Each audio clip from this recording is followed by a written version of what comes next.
If you like the story, you can support the author on Patreon. Link is in the description. Additionally, if you would like to request novels and access my Google Drive where I have 200 plus audiobooks, then you can join my Patreon. Link is also provided in the description. Chapter 1, System. I shuffled down the crowded street, my eyes darting from one passerby to another. Horns, tails, scales, a sea of demonic features surrounded me. Despite my lack of scales or a tail, my own tiny red horns marked me as one of them.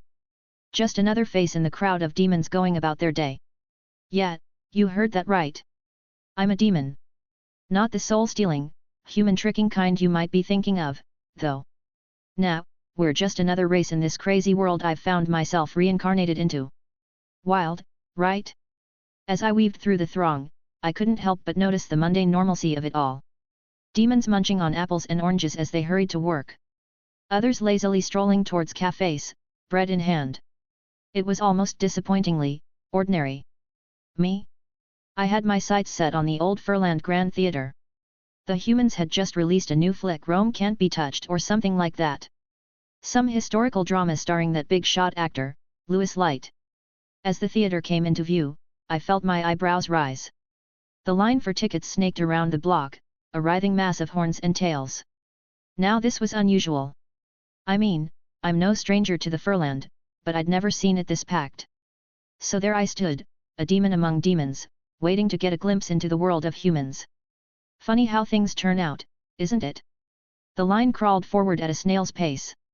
By the time I reached the ticket booth, I'd counted every crack in the sidewalk twice over.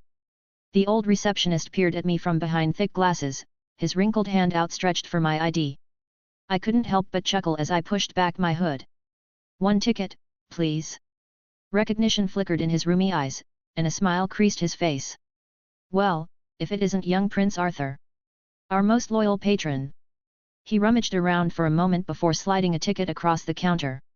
"This one's on the house, Your Highness. I know you've been itching to see this film."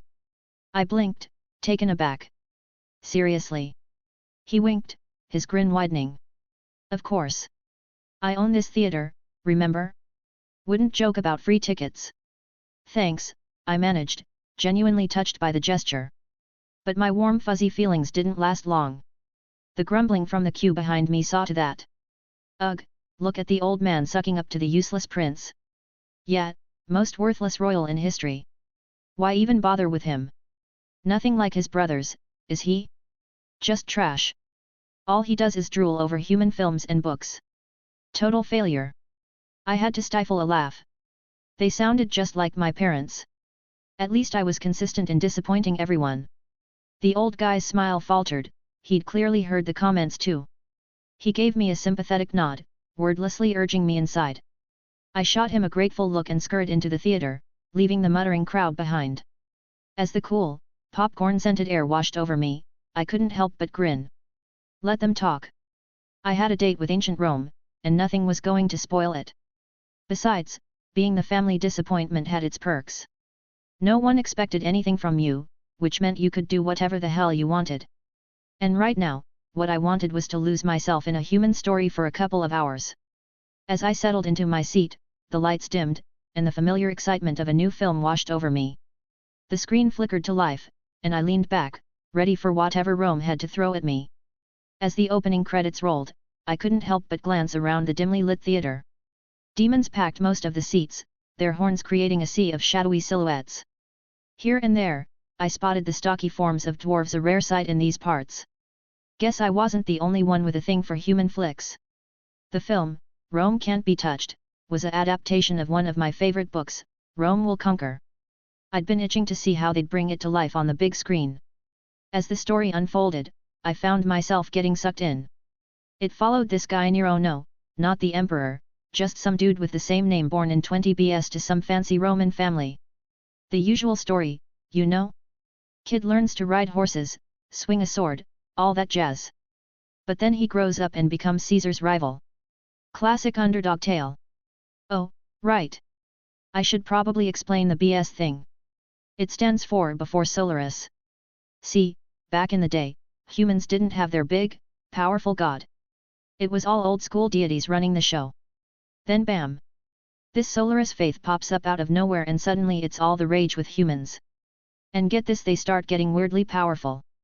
I mean, before Solaris came along, humans were basically demon chow. Sure, they had their little empires and whatnot, but compared to demons? Please. As the film rolled on, I found my initial excitement waning. Don't get me wrong, Louis Light was killing it as always, but the story? Not so much. Halfway through, I was fighting the urge to groan out loud. Looks like the director decided to get creative with the adaptation. And by creative, I mean they butchered it. So much for staying true to the source material. The grumbling from the other demons told me I wasn't alone in my disappointment. Great minds think alike, I guess, even if those minds belong to demons who'd probably love to see me fall flat on my face. I shook my head, a sigh escaping my lips. What a letdown. If I ever got the chance to make a film, I'd never pull this kind of stunt. Stick to the story, people. Is that so hard? And then, out of nowhere. Ding! You have awakened the entertainment system. Wait, what? I blinked, staring at the transparent interface that had just popped up in front of me. Glancing at the demon next to me, I tried to gauge if I was the only one seeing this weird floaty menu thing. The demon caught me looking and shot me a disgusted glare that clearly said, "Stop being weird, you freak." Right. So I'm either going crazy, or this is some kind of personal hallucination. Fantastic. Unable to focus on the train wreck of a movie anymore, I decided to bail. As I shuffled past annoyed demons, sorry, not sorry, my mind was racing. An entertainment system? What the hell did that even mean? Leaving already, Your Highness. I turned to see the old guy at the ticket booth, eyeing me curiously. Yeah, I shrugged, trying to act normal while a freaking magical menu hovered in my vision. Film's not up to snuff. He chuckled, shaking his head. What can we expect from dumb humans, eh? I forced a laugh and nodded, not really in the mood to defend human creativity at the moment. My mind was too busy trying to process whatever the hell was going on with this system. As I strode away from the theater, I stroked my chin, eyeing the interface warily. An entertainment system, hey? Was this some kind of cosmic joke? Or had I finally cracked under the pressure of being the family disappointment? Either way, one thing was clear, my boring day had just gotten a whole lot more interesting. And potentially more insane. But hey, when you're a demon prince who'd rather watch human flicks than learn the finer points of soul-crushing, what's a little madness between friends? Now, if I could just figure out how to use this thing without looking like I was swatting at invisible flies. Chapter 2, First Mission. Now, if I could just figure out how to use this thing without looking like I was swatting at invisible flies. I glanced around to make sure no one was watching, then tentatively reached out to touch the floating interface. To my surprise, my finger actually made contact with something. It wasn't solid, more like a tingle of energy. Suddenly, a new notification popped up. First mission, make your first ever film that will be a box office success. Reward, computer technologies. I nearly tripped over my own feet. Computer technologies? As in, the stuff of my previous life? My mind started racing with possibilities. Programming, video games, and who knows what else. It was like being offered the holy grail of entertainment. And all I had to do was make a successful film? Ha! Piece of cake. I mean, how hard could it be, right? Right? As I walked down the bustling demon-filled street, my excitement was tempered by the reality around me. Sure, we'd entered the industrial age, but let's face it, our entertainment scene was about as exciting as watching paint dry on a hellhound. Don't get me wrong, the books and films we had were keeping me from losing my mind completely. But if I'm being honest, I was bored out of my skull most of the time. There's only so many times you can read 101 Ways to Terrorize a Human before it gets old. But now? Now I had a chance to shake things up. To make this world a little less dull, a little more fun. I couldn't help but grin. Me, the family disappointment, the demon who couldn't even summon a decent fireball. I was going to revolutionize entertainment in this world. Of course, there was the small matter of actually making a film. And making it successful. Oh, and doing it all without anyone finding out about my magical floating computer buddy. No pressure or anything. But as I looked around at the same old dreary demon world, with its predictable chaos and mind-numbing evil routines, I felt a spark of determination. This world needed a shake-up, and I was just the demon to do it. Now, if I could just figure out where to get a camera in a world that thinks moving pictures means portraits that occasionally blink. This was going to be interesting. And by interesting, I mean probably a complete disaster. But hey, at least it wouldn't be boring. First things first, though. I needed cash. Cold, hard demon dollars to fund this crazy film project of mine. I had about $10,000 squirreled away in savings.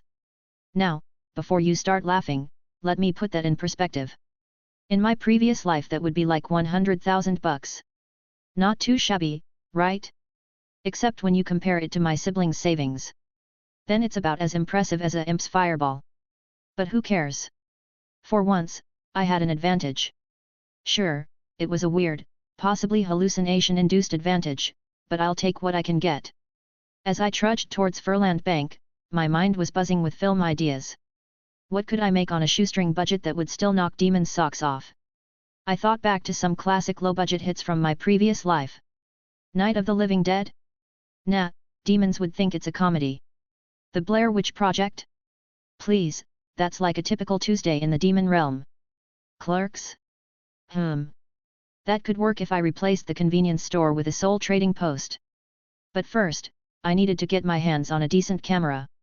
And not just any camera, a color one. I'd been tinkering with camera tech for a while now. See, while I'm about as magically gifted as a potato, I've got a knack for mechanics. Go figure. I even tried praying to the dwarven god of craftsmanship once. Fat lot of good that did. Turns out, demon prayers don't exactly zoom to the top of their priority list.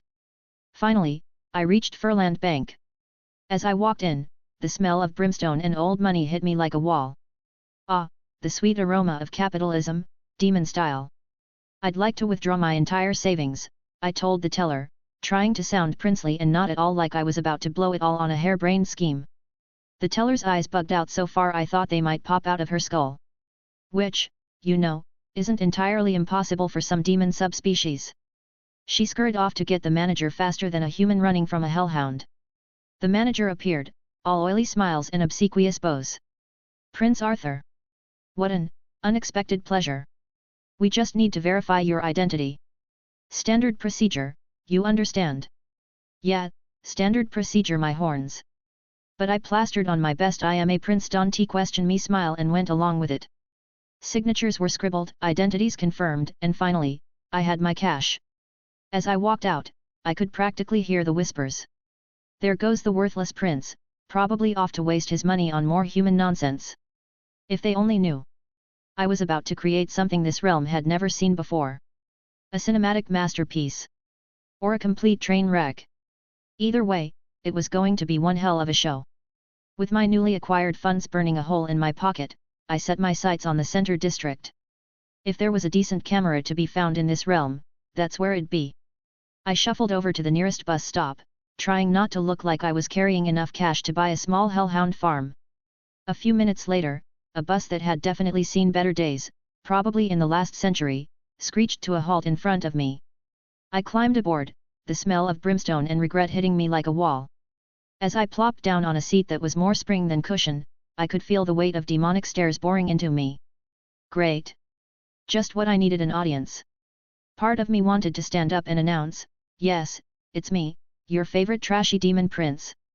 Please, hold your applause. But even I'm not that self-deprecating. Instead, I just sank lower in my seat and pretended to be fascinated by the graffiti on the window. Humans suck, how original. After what felt like an eternity, we finally reached the center district. I practically leapt off the bus, grateful to escape the silent judgment of my fellow passengers. As I approached the electronics market, a wall of noise hit me. For a place selling cutting-edge tech, it sounded more like a medieval bazaar than a Best Buy. But that's demon commerce for you. I have a quiet, orderly shopping experience when you can have chaos and haggling. The market sprawled out before me, a maze of stalls mostly run by dwarves. And the noise? By all that's unholy, it was deafening. They were shouting, bargaining, and occasionally threatening customers with well-crafted hammers, and was that a chicken? In an electronics market? I wove through the crowd, dodging elbows and the occasional fireball, someone haggling over prices, no doubt. The cacophony was enough to give even a demon a headache. As I weaved through the chaos of the market, a familiar face popped into my mind. George, my dwarf buddy. We'd spent countless hours tinkering with gadgets together, though most of our experiments ended with a bang. Literally. The guy had a talent for making things go boom. Still, he might know where to find a decent camera. Or at least point me in the direction of someone who wouldn't try to sell me a cardboard box with camera scribbled on it. Chapter 3, Camera. I found George in a quiet corner of the market, looking about as lively as a gargoyle with depression. His stall was a sad display of failed inventions and scorch marks. Poor guy couldn't sell water in the desert. George. How's it hanging? I called out, trying to inject some life into the gloomy scene. His head snapped up, eyes widening like he'd just seen a unicorn. Your Highness! He exclaimed, nearly toppling off his stool in excitement. Thank the Forge Father you're here. I blinked, taken aback by his sudden enthusiasm. What's got you so fired up? I've done it. He practically squealed, bouncing on his toes. I've finally made a successful invention. Now that piqued my interest. Oh yeah? What kind of invention are we talking about here? George's eyes gleamed with manic intensity. He ducked under his stall and emerged clutching, well, I wasn't quite sure what it was. It looked like a cross between a kaleidoscope and a toaster, with a few gears thrown in for good measure. I call it the chromatic resonance amplifier. He announced proudly, thrusting the contraption at me. I took it gingerly, half expecting it to explode in my face. That's great, George. What does it do? He launched into a rapid-fire explanation, something about light wavelengths and color separation. Honestly, most of it went over my head, but I caught enough to realize this weird gizmo might actually be useful. So, let me get this straight, I interrupted his technobabble. This thing can separate and amplify different colors of light. George nodded so hard I thought his beard might fall off. Exactly. I was trying to make a device to cook the perfect toast, but somehow ended up with this instead. I turned the device over in my hands, an idea forming. This wasn't a camera, but with some tinkering.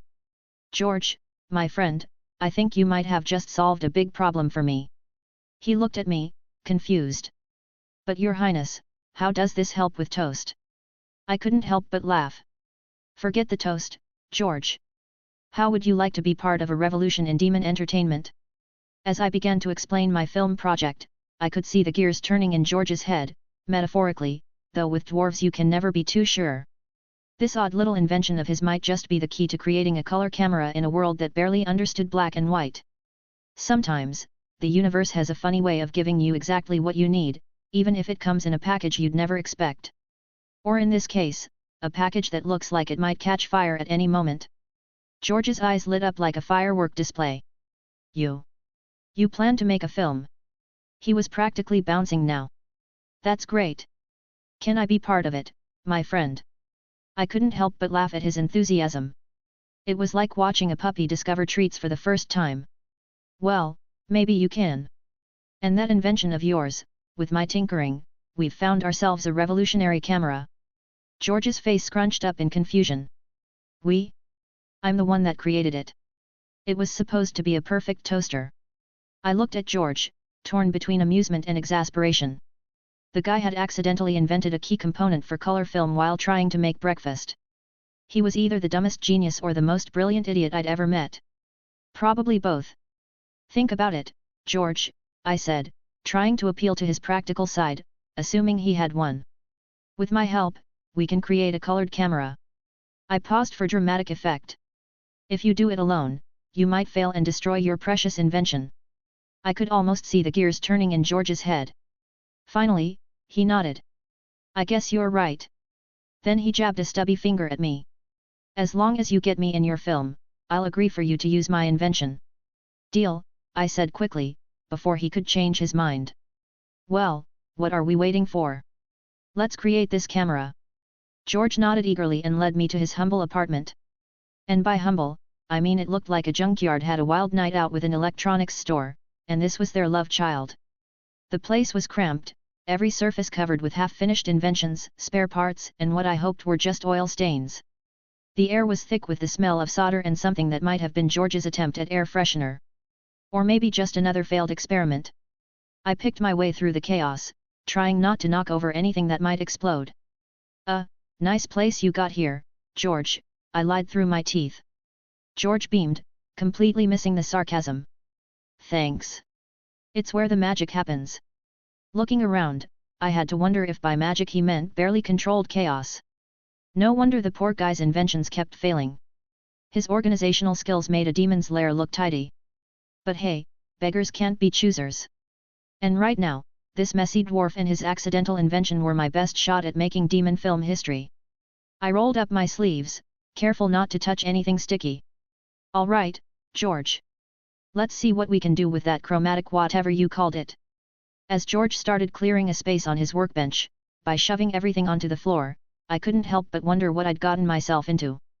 But you know what? For the first time in ages, I felt excited. This wasn't just about making a film anymore. This was about creating something entirely new, something that could change everything. For the next few hours, George's apartment became ground zero for our grand experiment in demon cinematography. We tinkered, we argued, we nearly set fire to George's beard twice, but slowly, something started to take shape. I dug deep into the recesses of my previous life's memories, trying to recall every detail I could about cameras and film. It was like trying to assemble a jigsaw puzzle while riding a roller coaster, but somehow, piece by piece, we made progress. Hand me that thingamajig, I'd say, pointing to a part I couldn't name. You mean the flux capacitor? George would reply, handing me something that definitely wasn't a flux capacitor. Sure, whatever. Just don't let it touch the whatchamacallit or we'll all be wearing our eyebrows on the back of our heads. Finally, after what felt like an eternity of near misses and minor explosions, we had something that looked vaguely camera-like. It was held together with hope, spit, and what I'm pretty sure was George's secret adhesive. I didn't ask, but it was alive. All right, I said, wiping sweat from my brow, let's see if this thing works. We set up a makeshift projection system, basically a white sheet tacked to George's wall and a lot of crossed fingers. I pointed our Franken camera at George, who insisted on posing like he was accepting an award, and hit what I hoped was the record button. For a moment, nothing happened. Then, suddenly, the wall erupted in color. It wasn't perfect. The image was fuzzy, the colors a bit off. George's red beard looked more like a radioactive carrot, but it was there. In color. We made it! George shouted, jumping up and down so hard I thought he might go through the floor.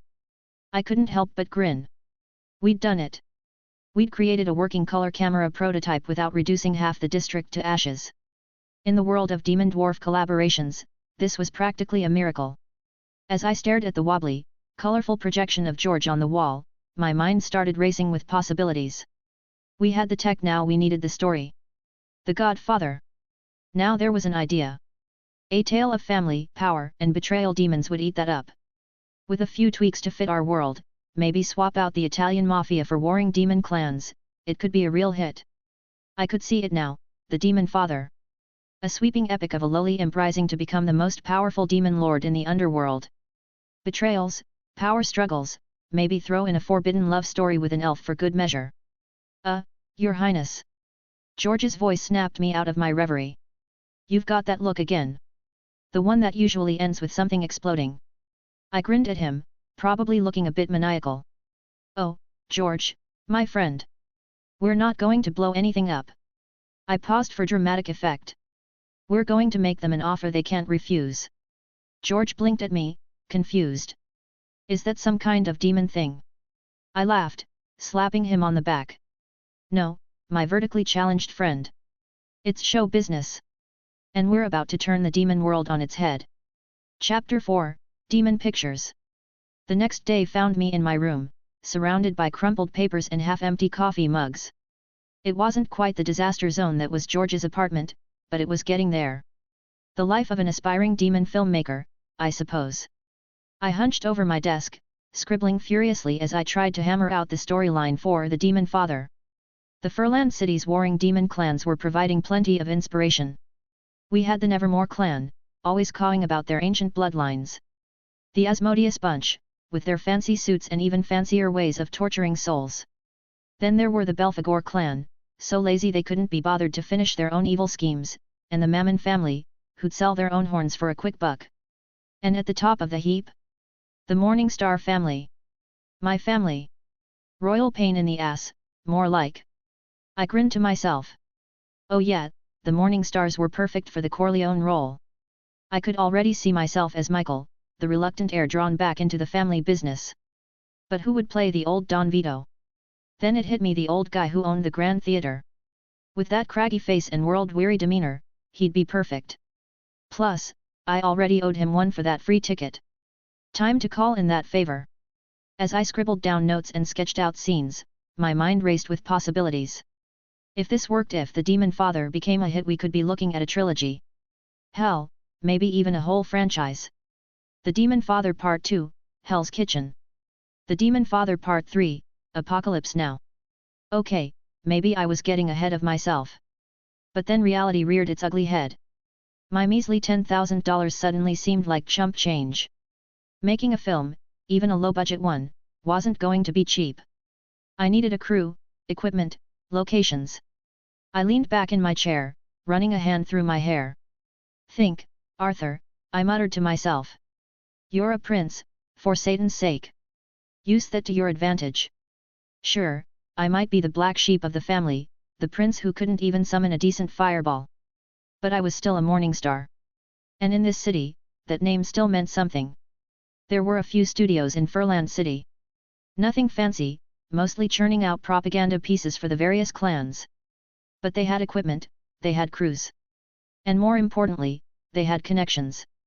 I smiled to myself, feeling a plan start to form. I might be a trash prince in my family's eyes, but to everyone else?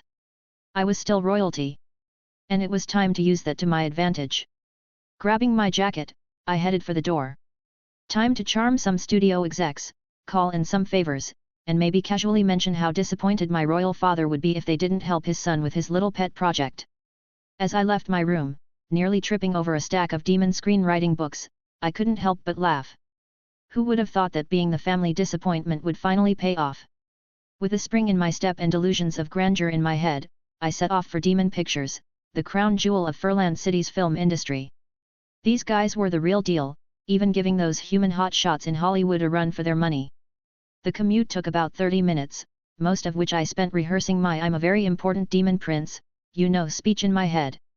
By the time I arrived at the towering obsidian building that housed Demon Pictures, I was feeling pretty confident. That confidence lasted about 10 seconds after I walked through the door. "Hold it right there," a burly guard growled, stepping in front of me. His partner, equally muscled and even less friendly looking, flanked him. "Who are you?" "It's the first time we've seen you here," the first guard demanded. For a moment, I was tempted to puff up my chest and declare, "Don't you see? I'm a demon prince." But looking at their unimpressed faces, I realized my infamous reputation might not have reached this far. So instead, I opted for politeness. "Novel concept for a demon, I know. I am from the Morningstar family," I said, trying to sound both important and non-threatening. Tricky balance, that. Morningstar. The second guard's eyes widened, and for a moment, I thought I'd hit the jackpot. Then they both burst out laughing. "Ha ha ha. If you're from the Morningstar family, then I'm the king of hell." The first guard guffawed. His partner wiped a tear from his eye. "You think you could fool us like that? Shoo. Go away." I stood there, mouth agape, as these two goons laughed in my face. Me, Prince Arthur of the Morningstar clan, being shooed away like some common imp. Part of me wanted to summon a fireball and show them exactly who they were dealing with. But knowing my luck, I'd probably just singe my own eyebrows off. As their laughter echoed through the lobby, I felt my cheeks burning with embarrassment. This was not how this was supposed to go. I was royalty, damn it. Okay, maybe I was the family disappointment, but still. But as I stood there, being laughed at by two meatheads who probably couldn't spell Morningstar if their lives depended on it, something inside me snapped. Not in an "I'm going to rain hellfire upon you" way, I wish, but in a "screw it, I've got nothing to lose" way. I straightened my back, looked them dead in the eye, and said, "Listen here, you overgrown imps.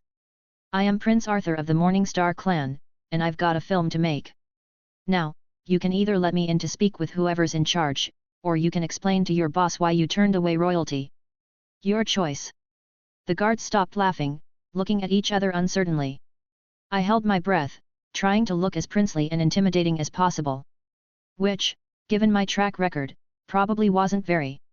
As the guards stared at me, clearly trying to decide if they should throw me out or just laugh some more, I felt a mix of embarrassment and frustration bubble up inside me. Time to pull out the big guns.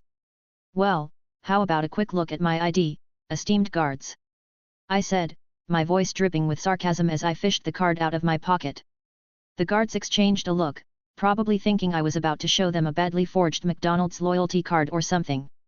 But they took the ID, their smirks still firmly in place. And then, oh boy, did those smirks vanish.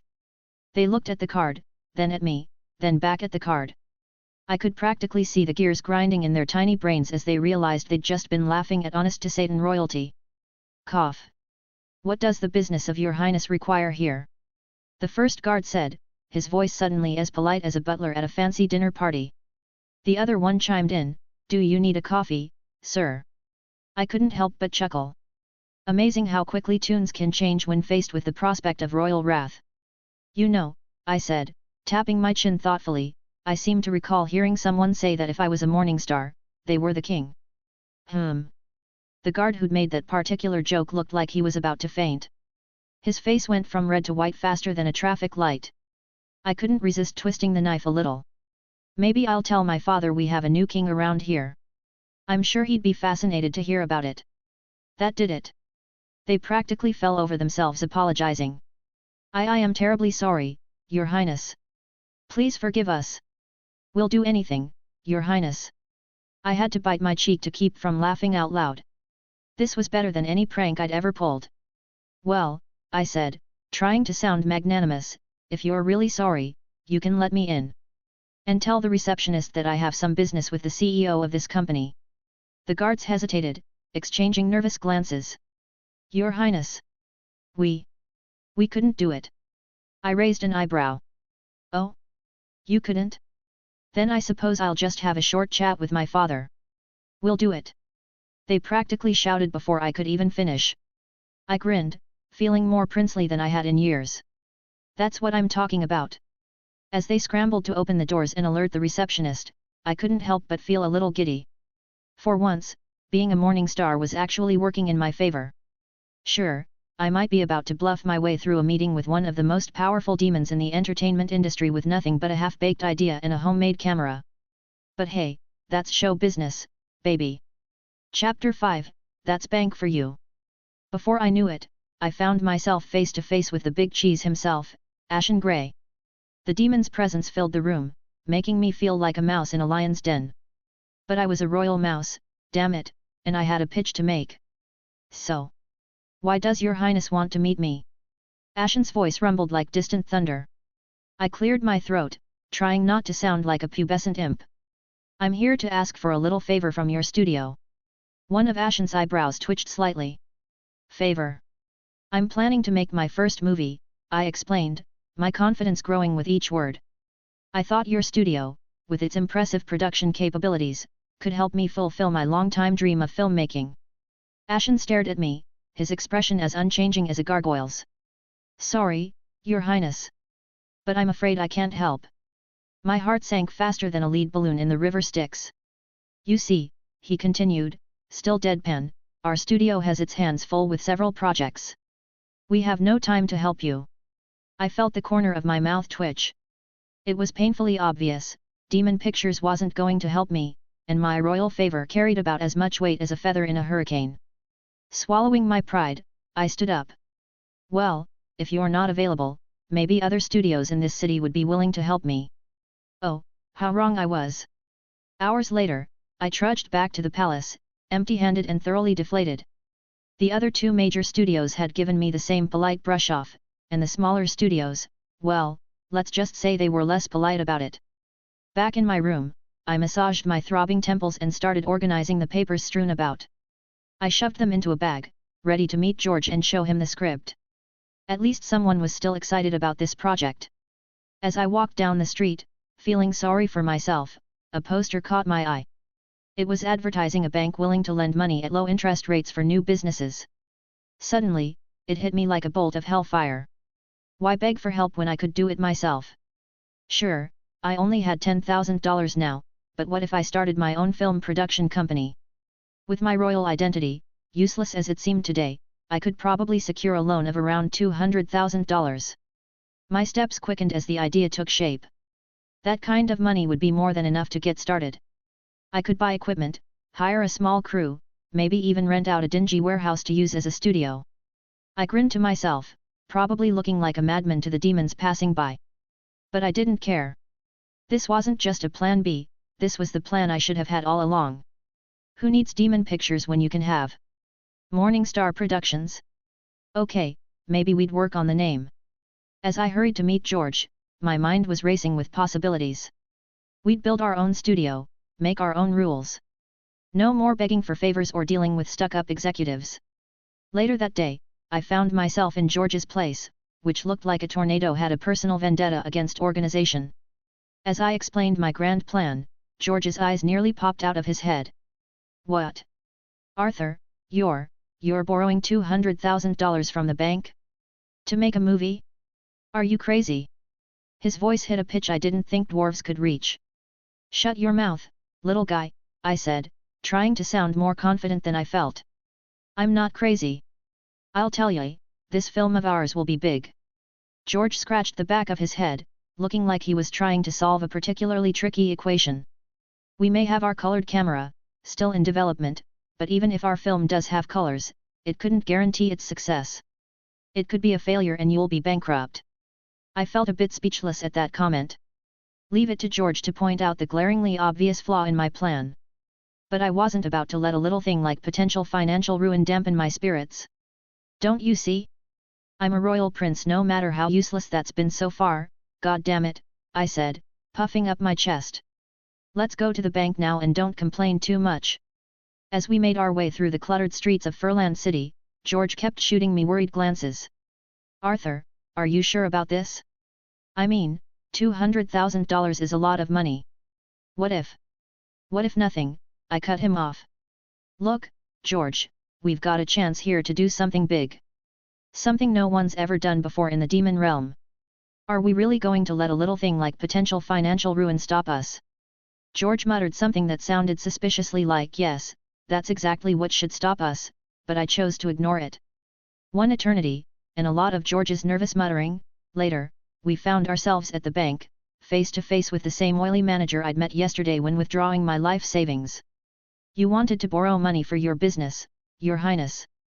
The manager was practically salivating, his sly eyes gleaming with poorly concealed greed. I couldn't really blame him. In his mind, he was probably thinking that while I might be a useless demon prince, I was still a prince. And that alone was worth something. It was clear the bank wouldn't care if I succeeded or failed. They'd be willing to lend me money because even if I crashed and burned, they could always squeeze my royal family for repayment, or use my failure as leverage for future favors. Not to mention the PR value of having a prince as a client.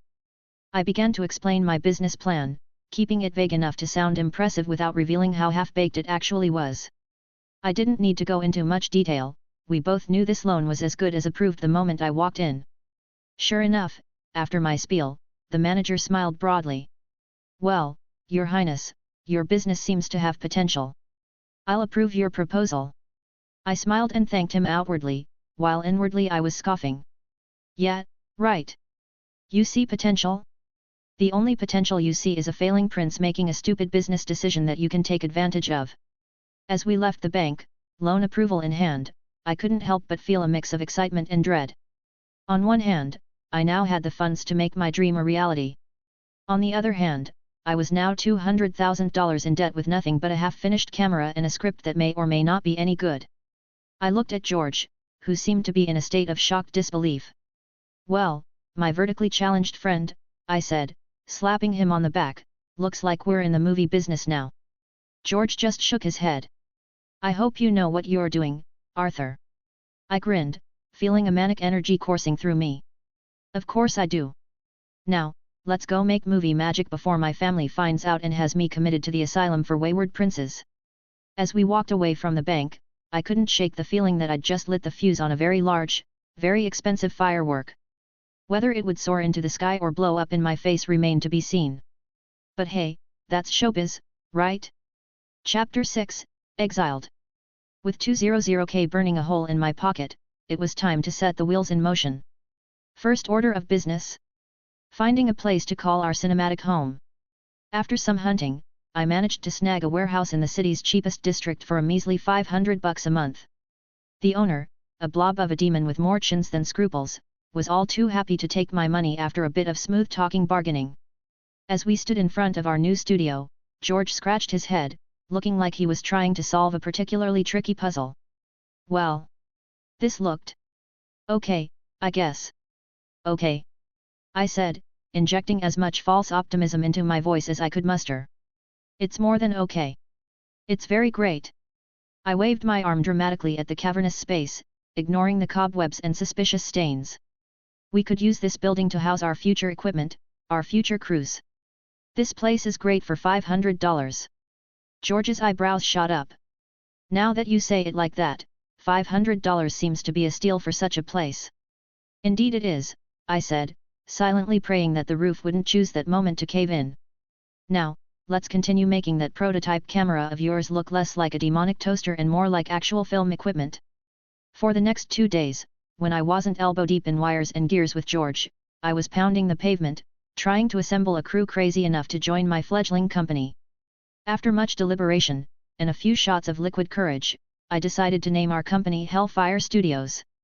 I even managed to cobble together a logo, a stylized flame wrapped around a film reel. It looked pretty damn cool, if I do say so myself. As for the crew, I struck gold with a group of fresh graduates from the Infernal Institute of Cinematic Arts. These kids had stars in their eyes and desperation in their hearts. The big studios in town wouldn't touch them with a 10-foot pitchfork, no experience, they said. Too risky. These graduates could have tried their luck in other countries, but between the cost of demonic air travel, those magic-powered engines don't run cheap, and the risk of ending up as some human's chew toy, most were reluctant to leave. So when I showed up with my fancy new company name and promises of creative freedom, they latched onto the opportunity like imps to a fresh soul. You mean we'll actually get to make movies? One wide-eyed demoness asked, her forked tail twitching with excitement. That's the plan, I said, trying to sound like I knew what I was doing. We're going to revolutionize the demon film industry. As I looked at their eager faces, a mix of excitement and terror churned in my gut. These kids were putting their dreams in my hands. I just hoped I wouldn't end up crushing them like a clumsy hellhound with a chew toy. But hey, every great director started somewhere, right? And if all else failed, we could always pivot to making infomercials for cursed objects or something. Hellfire Studios was officially in business. Now all we needed was a script, proper equipment, and a miracle or two. But first things first, I needed to figure out how to work the coffee machine in our new office. Because if there's one thing I've learned about the film industry, it's that it runs on caffeine and broken dreams. And we had plenty of both. Just when I thought things were looking up, reality decided to smack me in the face. Literally. There I was, seated in the royal dining room, surrounded by my siblings, mother, the king, and his collection of wives and concubines. The air was thick with tension, and I knew it was all my fault. So much for keeping this little venture under wraps. Bang! You freaking borrowed $200,000 at the Furland Bank. My father's voice, Luke Morningstar, boomed through the room like a thunderclap. I tried not to cower, but let's face it, when the King of Hell is yelling at you, a little cowering is perfectly understandable. Your Majesty, I said, trying to keep my voice steady, the royal family doesn't need to be concerned about it. I'll pay it with my own hands. I wanted to look him in the eye, to show some backbone, but the sheer power radiating off him made it impossible. His sinful magic was practically oozing out of every pore, even though I knew he was holding back. If he ever let loose, well, let's just say I'd rather not think about it. You shouldn't talk back to me. Luke roared. With a casual wave of his hand, I felt myself flying through the air. My back slammed against the wall, knocking the wind out of me. As I gasped for breath, I heard my younger sister, Apollonia, pleading on my behalf. Father! You're hurting him. But her concern was quickly drowned out by the sneers of my older brothers. Let him, little sister. He brought it upon himself, that was my second brother, Arnold, always the dutiful son. Yes. He is a disgrace to our family, Bobby, my third sister, chimed in, not one to miss a chance to kick me while I was down. Quiet. Luke's voice cut through the chatter like a hot knife through butter. No one talks until I say so. The room fell silent. I groaned, shaking my head to clear the stars from my vision. Through the haze, I caught sight of my mother, her face a mask of cold indifference. No surprise there. In this family, Apollonia was the only one who seemed to give a damn about me. Just when I thought things couldn't get worse, my dear old dad decided to drop the mother of all bombshells. Leave here if you still want to be alive, Luke growled, his eyes burning with a mixture of disappointment and barely contained rage. Leave this place. Leave this palace. He paused for dramatic effect, because apparently being king of hell means you have to milk every moment. From now on, I banish you and strip you of your identity as a prince. The words hit me like a punch to the gut. Exiled. Stripped of my title. It was one thing to be the family disappointment, but this was a whole new level of family dysfunction. Father. Apollonia's voice cut through the stunned silence, a mix of shock and concern. Luke's head snapped towards her, his gaze enough to make even the bravest demon quail. Quiet, child. I am the demon king of this realm. Nobody disobeys me. Ever. Apollonia fell silent, but I could see the tears welling up in her eyes. Poor kid. Always trying to stand up for her screw-up big brother. I pulled myself to my feet, wiping a trickle of blood from the corner of my mouth. Guess Daddy Dearest had knocked me around harder than I thought. I caught Apollonia's eye, giving her a small nod to say I'm fine. Then, squaring my shoulders, I turned to face the king.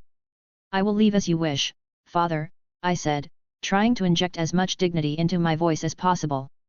Which, given that I was bruised, bleeding, and newly homeless, wasn't much. I let my gaze sweep across the room one last time. My mother, cold and impassive as always. My brothers, barely containing their glee at my downfall. And Apollonia, the only spot of warmth in this frigid family tableau. As I turned to leave, the reality of the situation started to sink in. I knew why father was so quick to banish me and strip away my title. It wasn't about punishment or tough love. No, it was all about the money. By cutting me off, he was washing his hands of any responsibility for my debt. If, when, my business failed, the bank wouldn't be able to come knocking on the palace doors. It would have been pocket change for the royal family to cover that loan. But to my father, even that small amount wasn't worth spending on his trashy son. I was a bad investment, and Luke Morningstar didn't do bad investments. I walked out of the palace gates, my few possessions hastily shoved into a bag. Here I was, about to make a movie about a powerful demon family, and I'd just been kicked out of my own. But you know what?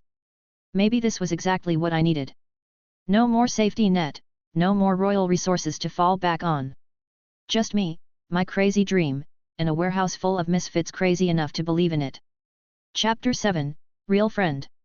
Well, nothing says fallen from grace quite like buying a third-hand bed for $20 and shoving it into the corner of a rented warehouse. But hey, when life gives you lemons, make a lemonade stand in hell, right? As I maneuvered the bed into what was quickly becoming my new home/office/film studio, I could feel the confused stares of George and our newly hired crew boring into my back. Why are you putting a bed in that corner? George finally asked, voicing what everyone was clearly thinking. I cleared my throat, trying to hide my embarrassment behind a facade of nonchalance. I kind of think that this warehouse has plenty of space. Then I thought, why not use this place for, you know? A home too? I think I can sleep in this place. The silence that followed was so thick you could cut it with a demon's claw. The phrase silence was deafening had never felt so apt. George scratched the back of his head, looking at me like I'd grown a second pair of horns. You're acting weird today. He paused, then added, well, you're always acting weird. Let's get to work, guys. Forget about the bed, I said, forcing a laugh that sounded hollow even to my own ears. Desperate to change the subject, I turned to the writers.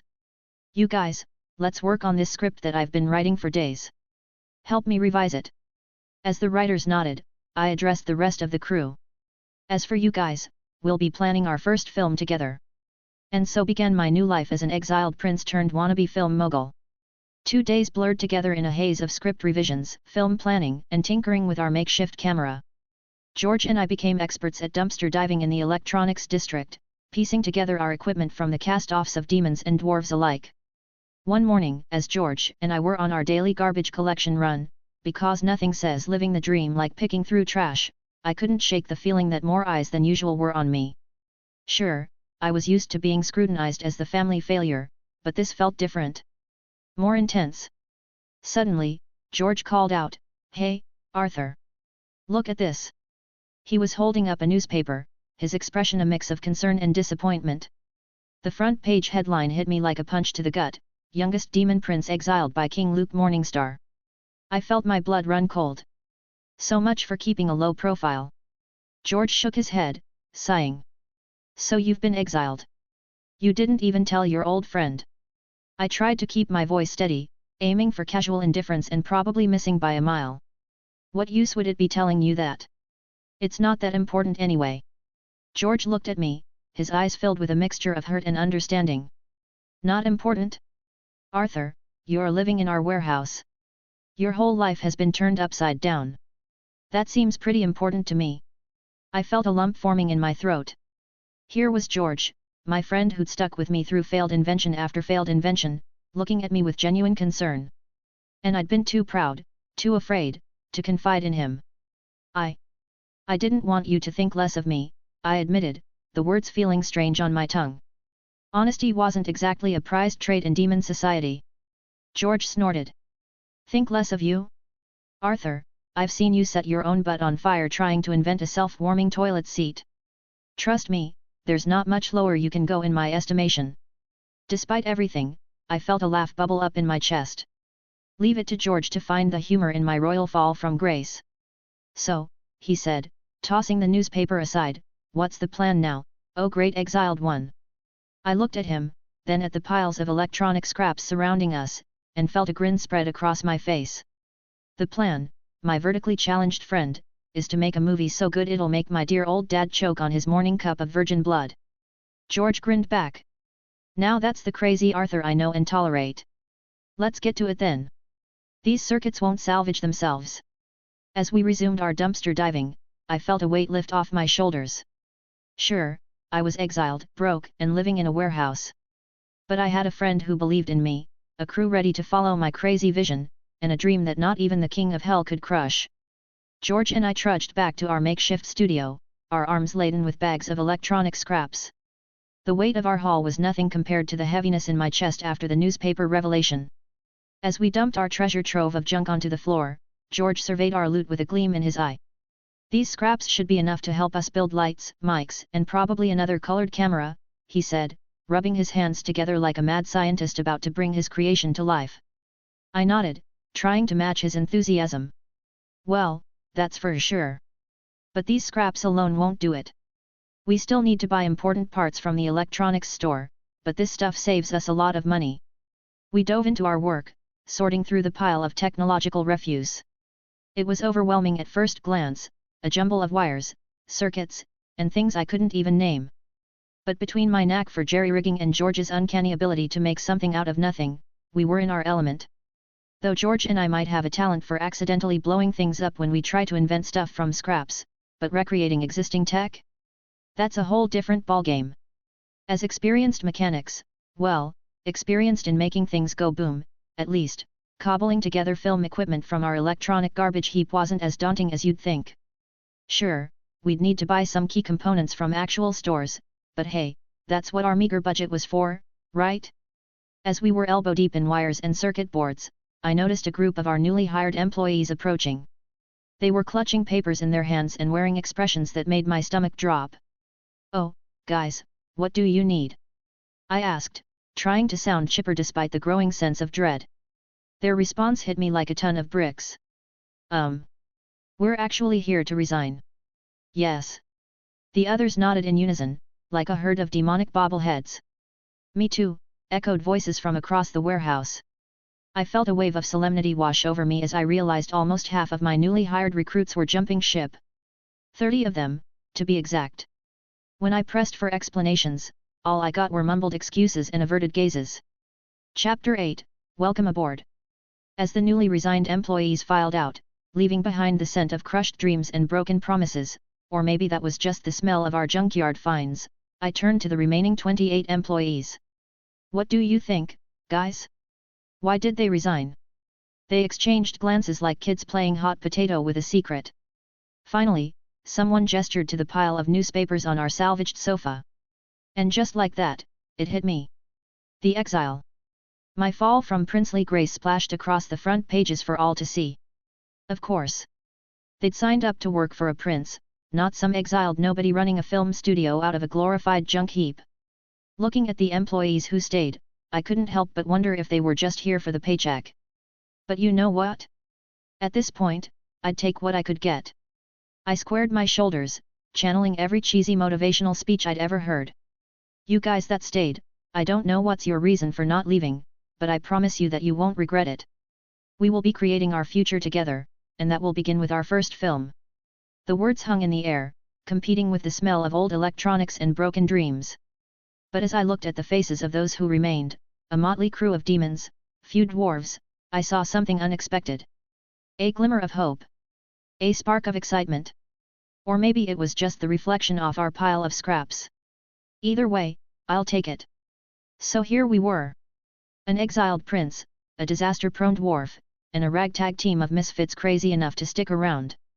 Not exactly the dream team I'd imagined, but hey, every great underdog story starts somewhere, right? 1.5 weeks of sleepless nights, countless coffee runs, and more than a few singed eyebrows later, George and I finally cracked it.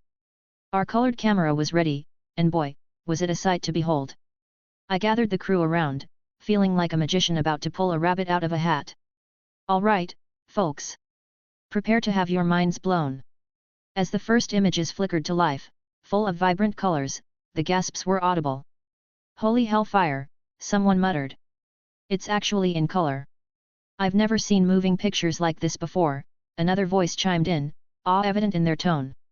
A young demoness, her eyes wide with excitement, turned to me. We're really going to make a film with this. I couldn't help but grin. You bet your horns we are. As the projection ended, I added, we've got technology the big studios can only dream of. This color camera is our secret weapon. George puffed up like a proud papa. And I'm the one who contributed the most to this invention. He boasted. I chuckled, patting him on the back. Yeah, you're a regular demon Edison. That's why most of the invention patents are in our names. Our names. George squinted at me suspiciously. Clearing my throat, I quickly changed the subject. Now that we've got our camera, it's time to start casting for our first film. Immediately, hands shot up around the room. Boss, can I be in the movie? Ooh, me too. I've always wanted to be on the big screen. I can play a tree really well. Watch. I held up my hands, trying not to laugh. Whoa, hold your hellhounds there, people. Your crew, remember? Didn't they teach you in film school that you're supposed to stay behind the camera? Look, if we need extras, maybe you can sneak in. But that's it. A chorus of disappointed groans filled the air. Come on, don't look so glum, I said, trying to rally their spirits. Do a killer job on this film, and when it's a hit, you'll all be hot commodities in the industry. Your names in the credits will be worth more than a cameo, trust me. That seemed to do the trick. The energy in the room picked up again as we started discussing the casting process. Obviously, we couldn't afford any big-name actors. But that was fine by me. I had my eye on the hungry up-and-comers, the ones clawing their way up from rock bottom. They'd bring a raw energy to the film that no pampered star could match. Plus, I already had 2 key roles locked in my mind, yours truly as Michael, and that old codger who owned the Grand Theatre as Don Vito. It was perfect casting, if I do say so myself. As we dove into the casting plans, I couldn't help but feel a surge of excitement. Sure, we were a ragtag bunch of misfits working out of a glorified junkyard. But we had passion, we had innovation, and most importantly, we had nothing to lose. Later that day, I found myself back at the old Furland Grand Theatre. The place was a ghost town compared to the madhouse it had been during the Rome Can't Be Touched premiere. I could count the people in line on one hand if I were missing 3 fingers. After the whopping crowd of 2 made their way inside, it was my turn to face the ticket booth. The old guy's face lit up with recognition. "Oh, Your Highness! Another film to catch today." He chuckled, his eyes twinkling with amusement. I couldn't help but laugh. "Your Highness? Looks like someone's behind on the gossip. I'm not exactly Prince Charming anymore." He just sighed, shaking his head. "I know about it, kid. You're exiled now. But that doesn't mean I'll treat you any different." I felt a lump form in my throat. Damn, I didn't expect the old codger to hit me in the feels like that. Trying to play it cool, I cleared my throat and got down to business. "By the way, old guy. Are you interested?" "The name's Rocky," he interrupted, raising an eyebrow. I coughed, feeling my face heat up. All these years, and I never bothered to learn his name. Some prince I was. Right. Old Rocky, I corrected myself, trying to salvage some dignity. "Are you interested in being an actor?" Rocky's eyebrows shot up so high they nearly disappeared into his hairline. "Actor?" he repeated, looking equal parts amused and intrigued. "Why are you asking?" I grinned, sliding a paper across the counter. "Here. Give this a read. I've started a film company, and I'm about to make my first picture. Thought you might be interested." As Rocky scanned the paper, his expression grew serious. "So? This is the reason you got exiled?" Now it was my turn to be surprised. "You knew?" He nodded, chuckling. "Yes. It was all over the newspapers." My mind raced. There was only one demon who could have leaked that info to the press, my dear brother Bobby. That slimeball owned a newspaper, and apparently had no qualms about airing the family's dirty laundry. Pushing thoughts of my backstabbing brother aside, I focused on Rocky. "Well, I'll be back tomorrow if you want some time to think it over." "No need to wait," Rocky cut me off, a smile spreading across his weathered face. "I'm in." I blinked, caught off guard. "You're in?" Just like that. Rocky nodded, his eyes twinkling with a mischievous light I'd never noticed before. "Yes. I'm curious about this film that cost you your royal status. I want to see for myself what could be worth giving up all that prestige." I felt a grin spreading across my face. If an old-timer like Rocky could see the potential, who knows what we could achieve. "Well then, Rocky," I said, extending my hand. "Welcome to the wonderful world of demon cinema. Hope you're ready for one hell of a ride." Chapter 9, Casting. I led Rocky to our studio, or as I like to call it, our warehouse of dreams in the cheap district. The place had filled up quick. Sofas that had seen better days dotted the floor, desks were crammed wherever they'd fit, and my own little corner doubled as both office and bedroom. Our cobbled-together equipment, mostly built from scrap, gave the place a mad scientist vibe. The blackboard, covered in chalk scribbles, looked like we were planning to rob a bank instead of make a movie. And there, in all its glory, hung our pride and joy, the Hellfire Studios logo. It might have been painted on a reclaimed pizza box, but hey, it was ours. I watched Rocky sniff around, feeling my stomach knot up. This was it, the moment he realized he'd signed up for a circus instead of a film studio. "So, this is your company, hey?" Rocky stroked his chin, his expression unreadable. "I have to say." He paused, and I braced myself for the worst. I expected much worse. But this is quite all right. I felt like I'd just dodged a fireball. "Haha, yeah," I laughed, trying to play it cool. "It's just the beginning, you know? Rome wasn't built in a day and all that." Rocky's eyes twinkled. "Don't worry, kid. I've seen shadier operations turn into gold mines. You've got potential here." Grinning, I clapped my hands to get everyone's attention. "Listen up, folks. This distinguished gentleman here is Rocky. He's gonna be in our film." The room went quiet. I could practically hear the gears turning in their heads as they sized Rocky up. Sure, he looked like he'd be more at home feeding pigeons in the park than starring in a movie, but that was the point. "He's playing the old Don," I explained, watching understanding dawn on their faces. "Trust me, he's perfect for the part." The team nodded, but I could still see doubt in their eyes. What they didn't know was that Rocky was practically Vito Corleone incarnate. His mannerisms, his voice, hell, we'd barely need makeup. With a bit of practice, he'd nail it. George, bless his heart, was the first to break the ice. Well, welcome aboard, Rocky, he said, extending a hand. I'm George, co-founder of this little madhouse we call a company. As Rocky and George shook hands, chatting like old friends, my mind was already racing ahead. We had our Don, we had our Michael, yours truly, but we still needed to flesh out the rest of the cast. Finding more actors who were willing to take a chance on us was the next hurdle. I turned my attention to Klein, our young demon casting director. The poor kid looked like he was about to melt into a puddle of nervous sweat. So, how's the casting going? Found any diamonds in the rough? I asked, trying to keep my tone light. Klein's eyes darted around like he was looking for an escape route. I didn't really find one yet. I could practically see the weight of responsibility crushing him. This was why most companies wanted experienced folks. But me? I had different ideas. Inexperienced people were like blank canvases, ready for me to paint my vision on. They were cheap, they complained less, and most importantly, they were malleable. They'd follow my lead, their whole careers held in my palm like puppets on strings. Whoa there, Arthur. I shook my head slightly. Getting a bit too eisen for comfort.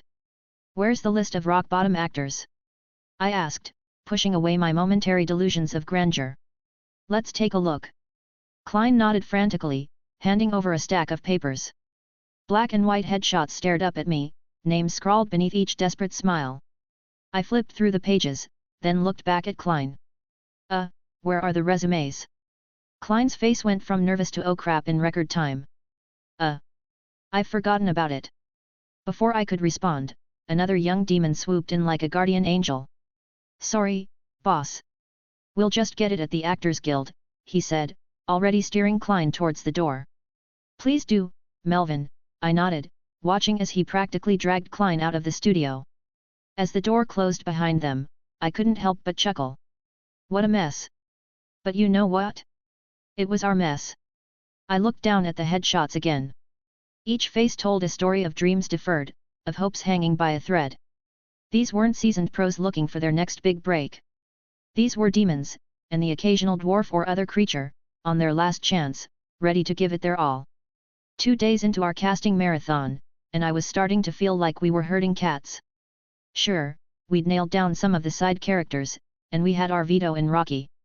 I was set to play Michael, Johnny Lake had snagged Tom Hagen, and a demon named Charles was our Sonny. But the rest of the main cast? Still up in the air. We still needed RK, Luca Brasi, Apollonia, Frito, Johnny Fontaine, Mo Green, Carlo Rizzi, the list went on. At this rate, it'd take us 2 weeks just to fill out the cast list, let alone start filming. I wasn't sweating the minor roles too much. It was the big ones that kept me up at night. Luca Brasi, the Don's loyal muscle, needed to be just right. NK? She was Michael's endgame, his anchor. We couldn't mess that up. So there we were, camped out next to the warehouse, watching a parade of hopefuls strut their stuff. The recent rain had left everything smelling fresh, a nice change from our usual ode to demon. We'd strategically positioned ourselves to avoid a suspicious pile that was definitely not fertilizer, courtesy of some local hellhound.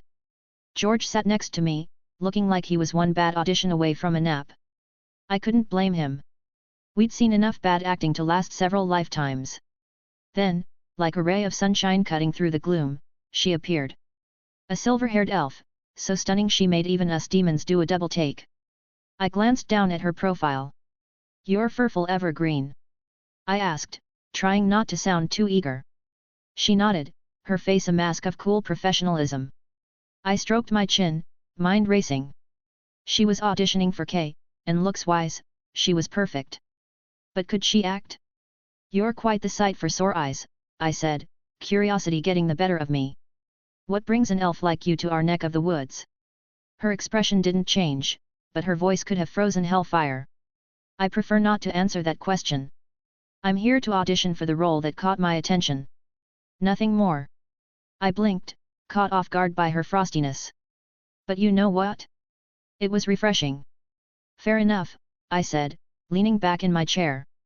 Well then, Furful Evergreen, show us what you've got. The scene is Kay confronting Michael about his family's business. Action. Furful Evergreen took a deep breath, and in that moment, something shifted. The cool, aloof elf was gone, replaced by a woman torn between love and fear, hope and suspicion. "Oh, Michael," she began, her voice trembling slightly. "I thought I knew you. I thought, but now I hear these terrible things." I felt a chill run down my spine. This wasn't just good acting, this was alchemy. Furful had transformed herself entirely, her ethereal elven beauty now radiating the all-too-human pain of K. Adams. George, who'd been half asleep moments ago, was now sitting bolt upright, his eyes wide. Rocky was nodding slowly, a smile playing at the corners of his mouth. Even our crew, who'd seen dozens of auditions by now, had stopped their usual fidgeting and whispering.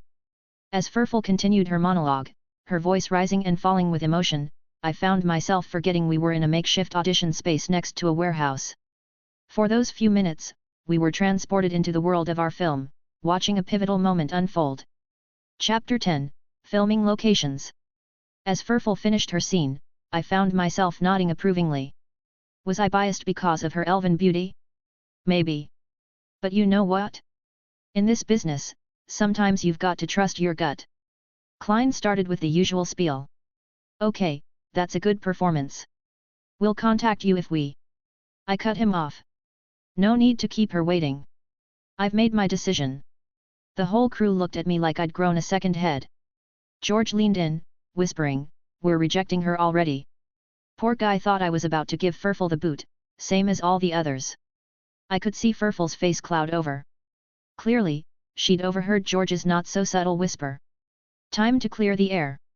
Clearing my throat, I looked Furful straight in the eye.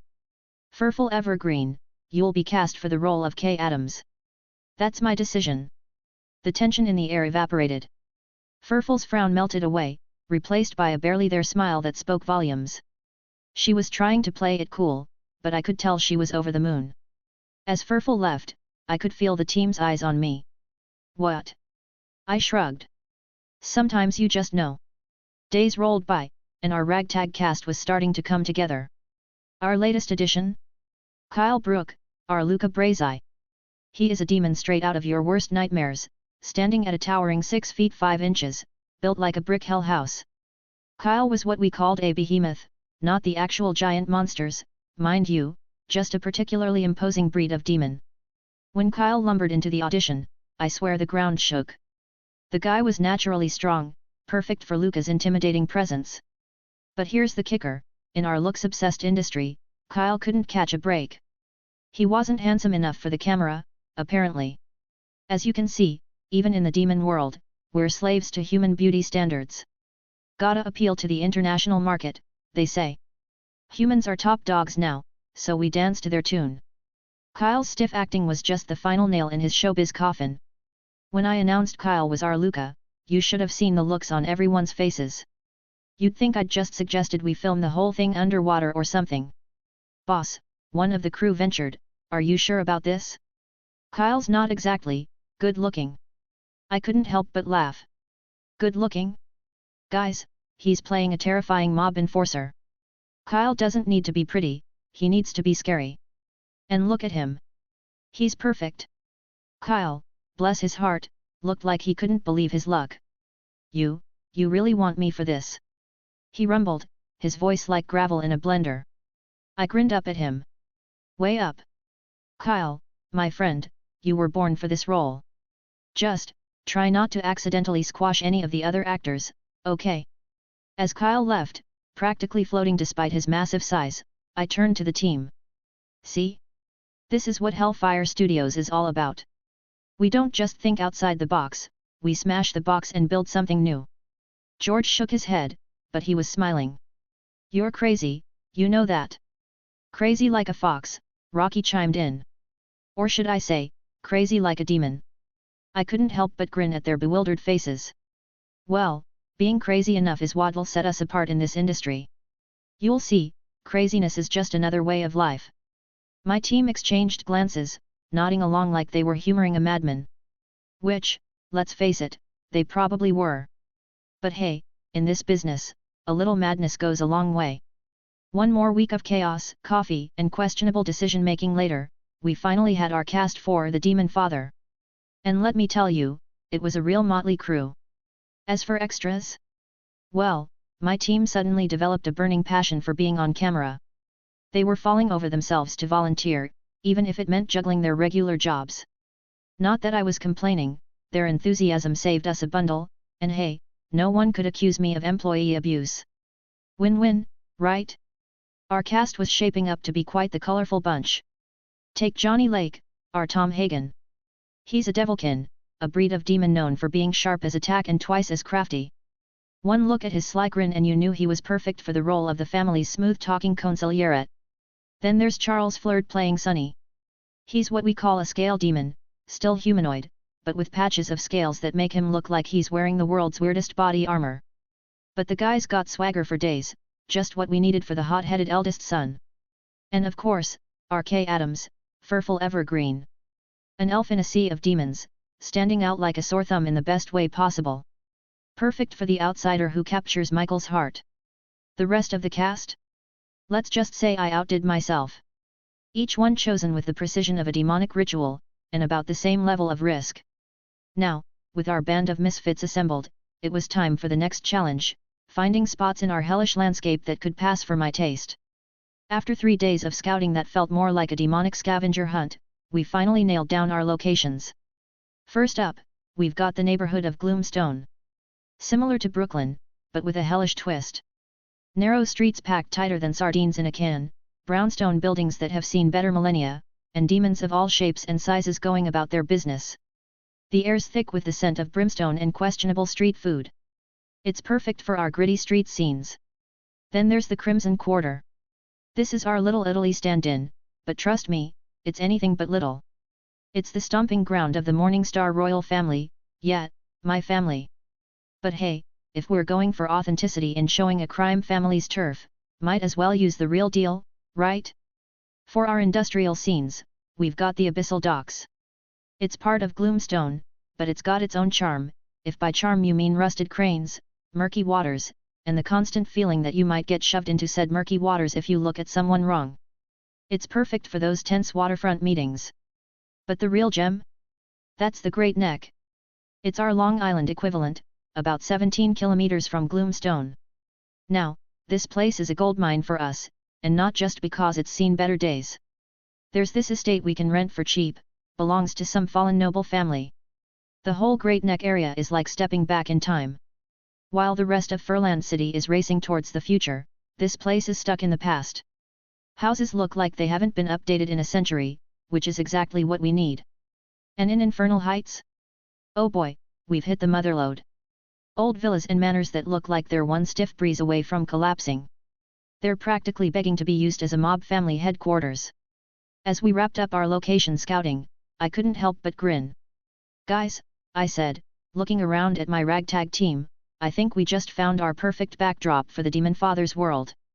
George scratched his head. Boss, how are we going to make this look like the setting from your script? It's looking like a backward place. I laughed. George, my friend, that's the beauty of it.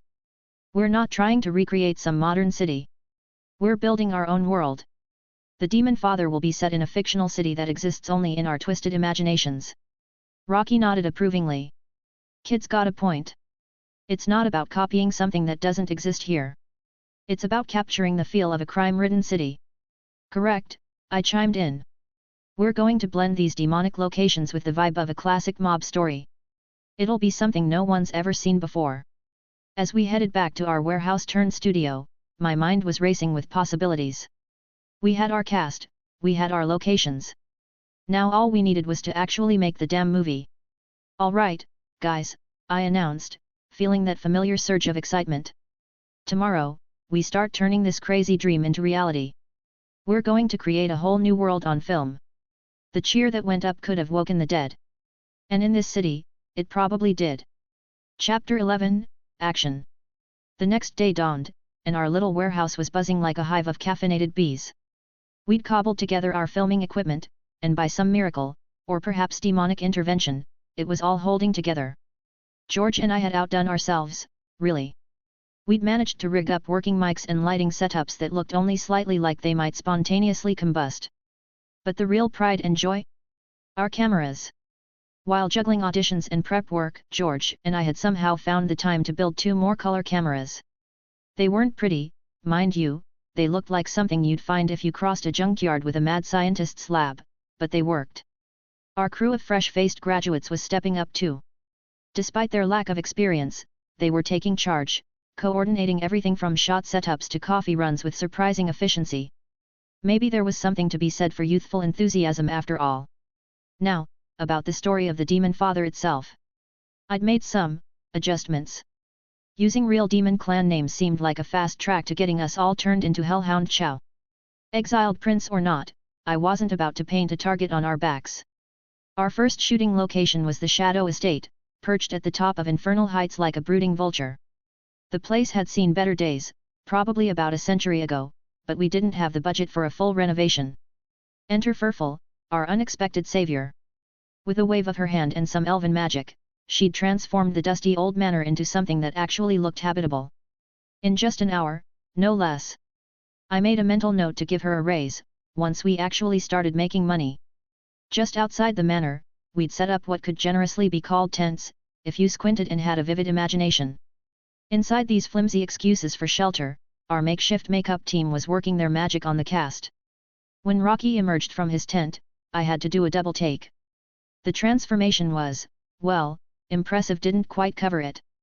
He looked every inch the Don Vito Corleone we needed, if Vito had been a demon, that is. Rocky's red, reptilian eyes and vampire-like teeth added an otherworldly touch to the character. It wasn't surprising, really. Rocky was a vampire demon, after all. No horns or tail or scales for him, just pale skin that made him look like he'd never seen the sun. Rocky caught my eye and sauntered over, his walk a perfect blend of elderly caution and quiet power. It was clear he'd been practicing. "What do you think, my friend?" he asked, his voice a gravelly whisper that sent shivers down my spine. "Do I look the part?" I couldn't help but chuckle. "Rocky, old pal, you've got a talent for this acting gig." And it was true. Sure, I'd tweaked the role a bit to fit Rocky's natural personality, but the essence of the Don was still there. It was like the character had been waiting inside Rocky all along, just needing an excuse to come out. The rest of the cast emerged from their tents, each one a perfect blend of demonic features and mob style. "All right, guys," I called out, clapping my hands to get everyone's attention. "This is it. The beginning of our film. First scene is in Don Vito's study. Let's make it happen." As we all filed into the manor, I couldn't help but feel a mix of nerves and exhilaration. I took one last look around at my motley crew and cast, all dressed up and ready to play make-believe. "Quiet on set," I called out, trying to sound like I knew what I was doing. "And action." The moment I called action, it was like flipping a switch. The crew sprang into motion, cameras rolling, and our actors transformed before my eyes. Richard, a middle-aged demon we'd snagged for the role of Amerigo Bonacera, took center stage. I've kept the original family names from The Godfather, no sense messing with perfection, but I'd taken some creative liberties with the locations. Gloomstone was now Manhattan, Crimson Quarter became Little Underworld, and Abyssal Docks? Meet Brooklyn Docks. Sure, these places didn't exist in our world, but that was the beauty of fiction, right? Richard launched into his monologue, his voice dripping with emotion. "I believe in Empirica. Empirica has made my fortune. And I raised my daughter in Empirican fashion. I gave her freedom, but I taught her to never dishonor the family. She found a boyfriend. Not a demon." As he continued, describing his daughter's abuse, I could almost feel the anger radiating off him. "Now she will never be beautiful again," he finished, his voice barely above a whisper. I glanced over at Rocky, who was looking a bit lost. He caught my eye, silently pleading for help. I gave him an encouraging nod, mouthing "Remember our rehearsals." It was all I could do not to cross my fingers and pray to whatever demon gods were listening. Rocky seemed to steel himself, then subtly nodded back. He gestured to Charles, our sonny, to bring Bonacera a drink. The movement was smooth, natural, every inch the Don we needed him to be. "Sorry," Richard mumbled, accepting the drink with shaking hands. He took a sip, his eyes never leaving Rocky's face. I had to bite my lip to keep from grinning. Richard was nailing it. It was a shame he'd never landed a big role before, the guy had talent. As the scene continued, I felt a mixture of pride and disbelief. We were actually doing it. Making a movie. A demon mob movie, sure, but a movie nonetheless. Cut. I called out, once the scene wrapped. That was great, guys. Really great. The tension in the room broke, replaced by grins and excited chatter. Rocky let out a breath I think he'd been holding since we started rolling. How'd I do, kid? He asked, his usual gruff demeanor returning now that he was out of character. I clapped him on the shoulder. Rocky, my friend, I think you just became a star. As we set up for the next shot, I couldn't help but feel a surge of optimism. We had a long way to go, sure, but if this first scene was any indication, we might just pull this crazy scheme off. Watch out, Demon World! The Demonfather is coming, and he's bringing a whole new kind of family business with him. Oh, right. I should probably mention that Empirica is the big kahuna of human nations in our world. Anyway, back to our little filming. Richard was really getting into his groove now. His voice trembled with barely contained rage as he continued, I reported to the police, like a good Empirican. These two boys were brought to trial. The judge sentenced them to 3 years in prison. Suspended sentence. Suspended sentence. They went free that very day. His face contorted with disgust. I stood there like a fool. And those two bastards. They smiled at me. Then I said to my wife, for justice, we must go to the Corleone. I held my breath as Rocky's cue approached. This was the moment of truth. Rocky shifted in his chair, his hand reaching out to pet the demon cat in his lap. I had to stifle a chuckle, as if I'd forget the cat. That furball was practically a supporting character in its own right. Why did you go to the police? Why didn't you come to me first? Rocky rumbled, his voice low and gravelly, every inch the Don we needed him to be. I felt my heart soar. Rocky was nailing it. The hesitation from earlier was gone, replaced by a quiet confidence that practically oozed power. The scene continued, each line delivered with a precision that made me want to pinch myself. Was this really happening? Were we actually pulling this off? As Richard delivered his final plea and Rocky gave his measured response, I could barely contain my excitement. When the last line was delivered, I waited a beat, savoring the moment before calling out, cut. The room erupted into a flurry of movement and chatter. Rocky slumped in his chair, the weight of the Don falling away from his shoulders. Richard wiped his brow, looking both exhausted and exhilarated. Chapter 12, Progress. After wrapping up the opening scene, we all huddled around the projector to review our handiwork. I couldn't help but chuckle at Rocky's rare display of embarrassment as he watched himself on screen. That was a very good start for your career as an actor, I said, nudging him with my elbow. Rocky raised an eyebrow. Career? Didn't you dream of being an actor when you were young? I asked, genuinely curious. A wistful look crossed Rocky's face.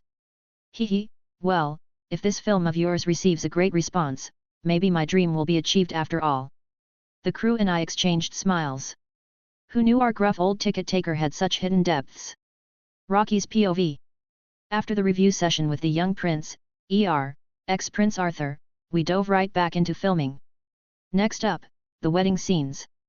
We set up shop just outside the manor, the air buzzing with nervous energy.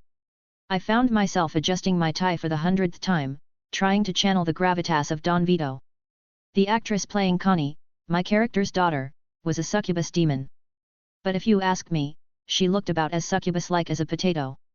Average as they come. I couldn't help but wonder what Arthur saw in her, but hey, I'm just the actor, not the casting director. As we got into position for the family photo, I cleared my throat and asked the photographer, really just one of our crew pulling double duty, where's Michael? The guy just shook his head, right on cue. I gotta hand it to our ragtag team, they were giving it their all. The production 3 cobbled together color cameras were whirring away, capturing the scene from different angles.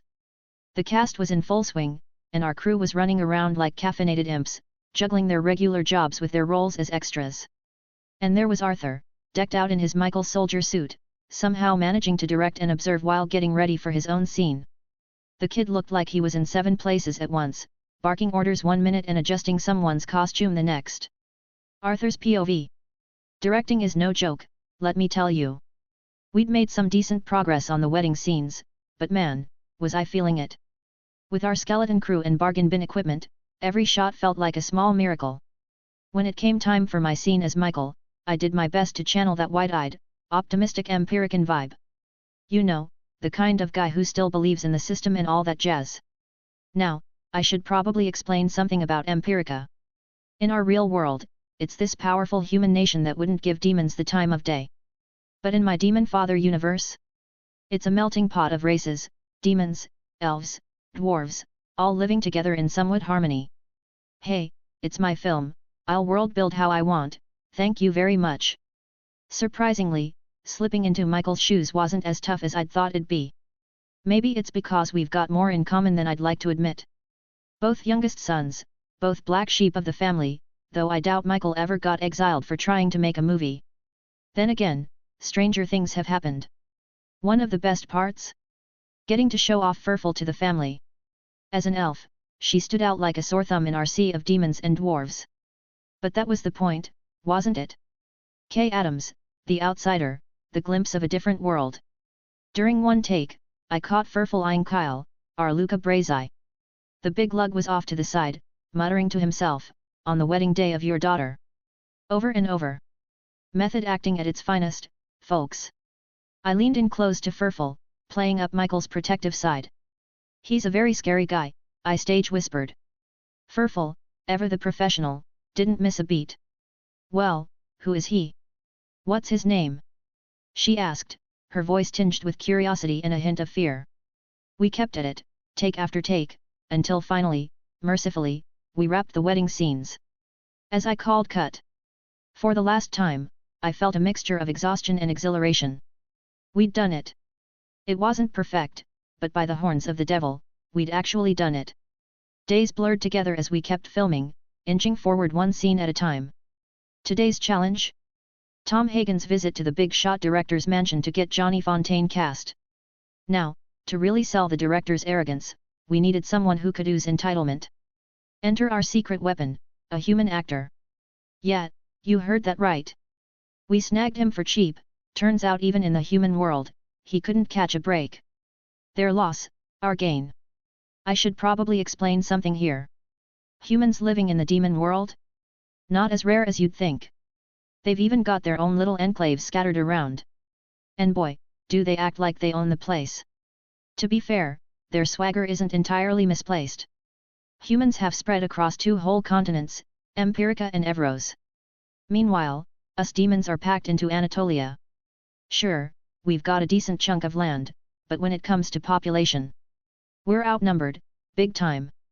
It's a numbers game, really. Demon birth rates are lower than a imp's IQ, and the projections aren't looking great. Give it a few more years, and we might be looking at a serious demon shortage. As I watched our human actor strut onto set, oozing that perfect blend of charm and condescension, I couldn't help but feel a twinge of something. Envy? Worry? Who knows? But it was a stark reminder of the changing tides in our world. All right, people. I called out, pushing those thoughts aside. We'll start filming at any moment now. Johnny Devilkin, you ready to grovel? Johnny, our Tom Hagen, gave me a thumbs up.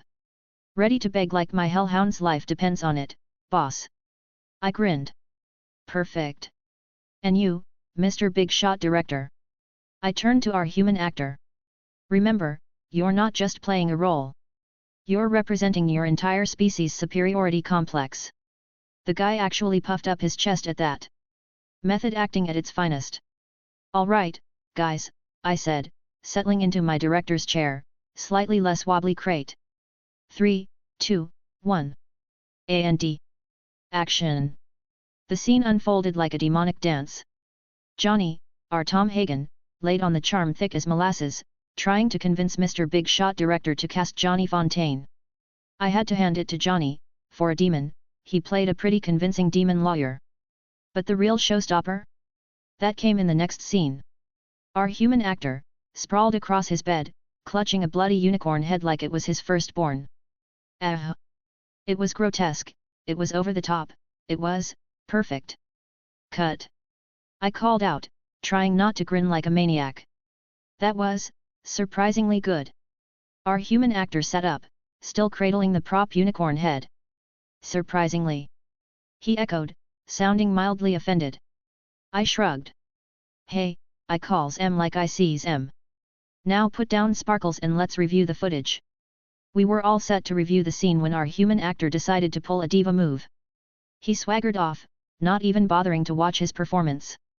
Talk about confidence. Aren't you gonna watch? I called after him. He tossed a dismissive wave over his shoulder. Don't need to, darling. I know I nailed it.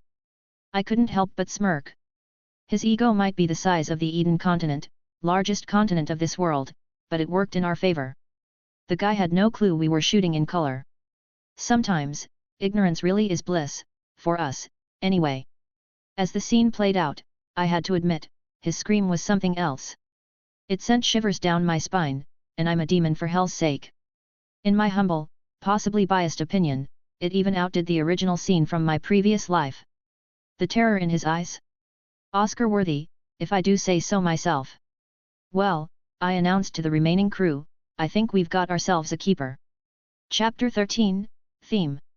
It was late at night, long after everyone had gone home. I found myself alone in the studio. The quiet was almost eerie after the constant chaos of filming. I queued up the footage we'd shot so far, settling in for a private viewing party. As Rocky's gravelly voice filled the room, "I'll make him an offer he can't refuse," I felt goosebumps rise on my arms. It was surreal, hearing those iconic words in our demon-infested version of the classic. Watching the scenes unfold, a wild idea started to take shape. We needed music, a theme that could capture the essence of our demon mob epic. And who better to compose it than yours truly? Okay, so maybe I wasn't exactly a musical prodigy in this life or my last. But I remembered enough of the Godfather theme to replicate it. All I needed was a group of musicians crazy enough to bring my half-baked ideas to life. I grabbed a piece of paper, scribbling down notes and humming to myself. It was probably a good thing no one was around to hear my tone-deaf attempts at composition. The next day, I roped in my crew to help track down a music group willing to bring my demonic symphony to life. And by willing, I mean cheap enough that we could afford them without selling our souls. Well, what's left of our souls, anyway? All right, folks, I announced, waving my scribbled composition like a battle flag. We need musicians. Preferably ones who won't laugh us out of the room when they see this. George squinted at my chicken scratch. Boss, are you sure that's music and not a summoning spell gone wrong? I chose to ignore that. Look, we're not aiming for the Demon Philharmonic here. Just find me a group that can play more than 2 notes without setting something on fire. As the crew scattered to scour the underbelly of Furland City's music scene, I couldn't help but wince at our financial situation. We'd already burned through $29,000 on location rentals, filming permits, and extras for scenes like the wedding. And that's not even counting the $40,000 we'd dropped on feeding and paying our ragtag cast and crew. I glanced at our dwindling funds. Out of our original $200K, we were down to $131,000. It was like watching sand slip through an hourglass, if the sand was money and the hourglass was our increasingly precarious budget. Thank hell I'd managed to sweet-talk the crew into taking a cut of the box office instead of their full salary. Of course, that was assuming we'd have a box office to cut. But hey, optimism is free, right? At least they're not complaining, I muttered to myself, watching the crew bustling around. They seemed content with the 3 square meals a day and the promise of experience. Part of me felt guilty, but another part, the part that was quickly learning the cutthroat nature of demon show business, knew this was how dreams got made. On empty stomachs and even emptier wallets. Rocky sidled up to me, eyeing the budget sheet I was scowling at. You know, kid, in my day, we didn't need fancy music or color cameras to tell a story. I raised an eyebrow. In your day, was that before or after the invention of fire? He chuckled, a sound like gravel in a blender. All I'm saying is, don't lose sight of what's important. The story, the performances. That's what people will remember. I nodded, feeling a mix of gratitude and determination. Thanks, Rocky. But trust me, once they hear this theme, they'll never forget the Demonfather. As if on cue, George burst back into the studio, out of breath and grinning like he'd just won the demon lottery. Boss. You're not gonna believe this, but I found a group of Banshee sisters who owe me a favor. They're willing to do it for free. I showed off my music composition sheet. I blinked. Banshees. George nodded enthusiastically. Yab. They've been trying to break into the music scene for ages. Figure this is their big break. I looked down at my composition, then back at George's eager face. What the hell, right? Book 'em, I said, grinning despite myself. Let's see if they can sing or play instruments. George chuckled, puffing up with pride. Oh, they definitely can. I've seen them play before. Their fees usually pretty steep, but when I mentioned it was for a movie soundtrack and called in that favor they owed me, they agreed to do it for free. I couldn't help but laugh. Oh, I guess the idiot ones are always favored by luck, I quipped, clearly referring to George's unexpected stroke of good fortune. But George, bless his heart, completely missed the jab. Boss Arthur, don't look down on yourself like that. You're just lucky to have me, but you're not an idiot. The crew and Rocky, who'd been eavesdropping, burst into laughter. Talk about a backfire. I sighed, pinching the bridge of my nose. Well, just go and call the Banshee sisters. George nodded and scurried off, still beaming with misplaced pride. Before long, our studio was invaded by the Banshee sisters. They swept in like a storm, all flowing dark hair and piercing eyes, lugging instruments that looked like they'd been salvaged from a gothic orchestra's garage sale. Despite being demons, they were human-like, save for their slightly blue-tinged skin and the fact that their hair seemed to move of its own accord. Each sister was breathtakingly beautiful in a way that made you wonder if you'd survive getting close enough for a better look. Ladies, I said, trying to sound more confident than I felt, welcome to Hellfire Studios. Ready to make some music soundtrack for my movie. The eldest sister, or at least the one who radiated the most don't mess with me energy, stepped forward. We hear you have a composition for us. I handed over my scribbled mess of a score, trying not to wince as she scrutinized it. It's a work in progress, I mumbled. To my surprise, her eyes lit up. This is intriguing. Sisters, positions. What happened next can only be described as musical magic. The banshees took their places, instruments at the ready. As they began to play, the studio filled with a sound that was hauntingly familiar yet utterly unique. The melody of the Godfather theme emerged, but it was transformed. The banshees' voices provided an otherworldly choir, their instruments adding layers of depth I hadn't even imagined. It was beautiful, it was terrifying, it was perfect. As the last note faded, I realized I'd been holding my breath. That was, wow, I managed, eloquent as ever. The lead sister smiled, a sight both thrilling and slightly terrifying. We made some slight adjustments. Hope you don't mind. I shook my head, still in awe. Mind? That was incredible. You just gave our movie its soul. As the crew erupted in applause and the banshees preened, I caught Rocky's eye. He gave me a subtle nod, a rare smile playing at his lips. I grinned back. We'd done it. We had our cast, our footage, and now, a soundtrack that could raise the dead, or at least give them a good reason to dance elegantly. Chapter 14, Ketchup Victims. A week into filming, and we'd become a regular circus act in Furland City. The Crimson Quarter locals eyed us like we were some new species of demon they couldn't quite figure out. But hey, at least our relative obscurity worked in our favor. We managed to shoot the scene where Don Vito buys oranges and narrowly escapes an assassination attempt without causing a full-blown panic. Our prop gun, lovingly crafted by yours truly and George, was a masterpiece of demon engineering. It fired with a bang that could wake the dead and spat ketchup with enough force to make any vampire drool. Sure, we had a permit, but I still half expected the demon cops to show up and arrest us all for disturbing the peace. Or worse, crimes against produce. 2 days later. We bounced from location to location like a demonic roadshow.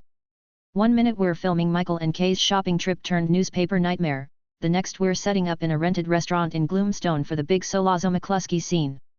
I was giving a pep talk to our Solazzo, an imp demon who, thankfully, wasn't actually imp-sized, and McCluskey, a portly fiend demon who looked like he ate donuts by the dozen. Perfect casting, if I do say so myself. But even as I tried to focus on the scene, I couldn't help but overhear the not-so-subtle whispers from the restaurant's actual patrons. Is that the exiled young prince? Yeah. Looks like they're filming. Hat. Heard he got disowned cause of this picture company nonsense. SHH. He might hear you. Who cares? He's not a prince anymore. I gritted my teeth, trying to ignore the judgmental muttering. Instead, I approached the restaurant owner, plastering on my best I am not bothered smile. We're about to start filming. When can we expect your customers to clear out so we can get to work? The owner barely glanced at me. Just wait a few minutes. Don't be so impatient. I retreated to my crew, feeling the sting of his indifference. We'd paid good money to rent this place, but clearly, my fallen status meant we were now second-class citizens in the demon world. Minutes ticked by like hours. The owner was in no hurry to usher out his paying customers, probably enjoying making us wait. But finally, mercifully, the last patron left, and our extras filed in to fill the space. As I called the actors to their places, I took a deep breath, pushing down the frustration and hurt. "All right, people," I called out, injecting as much enthusiasm into my voice as I could muster. "Let's make it quick. Places, everyone." The extras settled into their seats, the air thick with anticipation. I held up my hand, fingers splayed, and began the countdown. 3, 2, 1. Action! I called out, feeling the familiar shift as I slipped into Michael's skin. Becoming Michael was getting easier each time, like putting on a well-worn coat.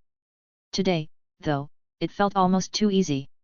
The recent sting of discrimination, the sideways glances, the whispered judgments, they all fed into Michael's complicated emotional state.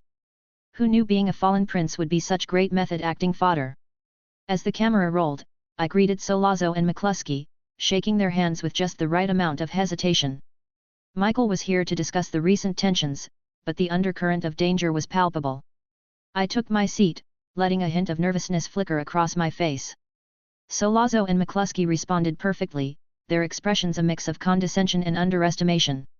They looked at Michael, at me, like I was a kid playing in the big leagues. The dialogue flowed, tension building with each exchange. Then came my cue to excuse myself to the bathroom. McCluskey, ever the suspicious cop, gave me a pat-down that was just a touch too aggressive. I bit back a smile, our fiend demon was really getting into character. Once in the bathroom set, I called a quick cut. To reset for the gun retrieval scene. This was where things got interesting. I'd given specific instructions to Ryan, our props master, not to tell me where he'd hidden the gun. "Make it authentic," I'd told him. "I want to really look like I'm searching." As the camera started rolling again, I let Michael's nervousness take over. My hands shook slightly as I searched, eyes darting around the bathroom. Where was it? Behind the toilet? Under the sink? The seconds ticked by, and I could practically feel the tension from the crew. We couldn't film this forever. Just as I was about to break character and ask for help, my fingers brushed against something cool and metallic. Bingo! I pulled out the gun, a mix of relief and dread washing over me, over Michael. This was it. The point of no return. I slipped the gun into my pocket and took a deep breath. After a quick reset, we dove into the heart of the scene. Solazzo and McCluskey were deep in conversation, occasionally tossing words my way like scraps to a dog. I'd made it clear to our cameraman to keep the focus on my face. This was Michael's, my, moment of transformation, and I wanted every flicker of emotion captured. I let the tension build in my body, my face a carefully crafted mask of nervous determination. The weight of the gun in my pocket felt like it was pulling me down, urging me towards the point of no return. Solazzo turned to me, spouting some line about guarantees. I mumbled a response, barely hearing my own words. The world had narrowed down to this moment, this decision. Then, with a surge of resolve that surprised even me, my hand closed around the gun. In one fluid motion, I yanked it out and aimed at Solazzo's forehead. Bang! The ketchup explosion was almost comical, but the look of shock on Solazzo's face was Oscar-worthy. Before McCluskey could even process what was happening, I swung the gun towards him. Bang! Another ketchup casualty. Our fiend demon really sold it, his eyes going wide before he slumped forward, a streak of red across his expansive forehead. The extras erupted into chaos, screaming and scrambling for the exits. In the midst of it all, I stood there, gun still raised, trying to look both terrified and determined. I glanced down at my handiwork, then around the room, before making my hurried exit. As I burst out of the restaurant, I was greeted by a small crowd of curious demons who'd gathered to watch our little production. For a moment, the line between Arthur and Michael blurred. Were they looking at the exiled prince or the newly minted killer? Cut! I shouted, my voice a mix of exhilaration and relief. Just like that, the spell was broken. The tension drained from my body, replaced by a giddy sense of accomplishment. I couldn't help but grin. Nailed it. That was intense, Rocky rumbled, appearing at my side. For a second there, I almost believed you'd actually off those two. I laughed, running a hand through my hair. What can I say? I've got some pent-up aggression to work out.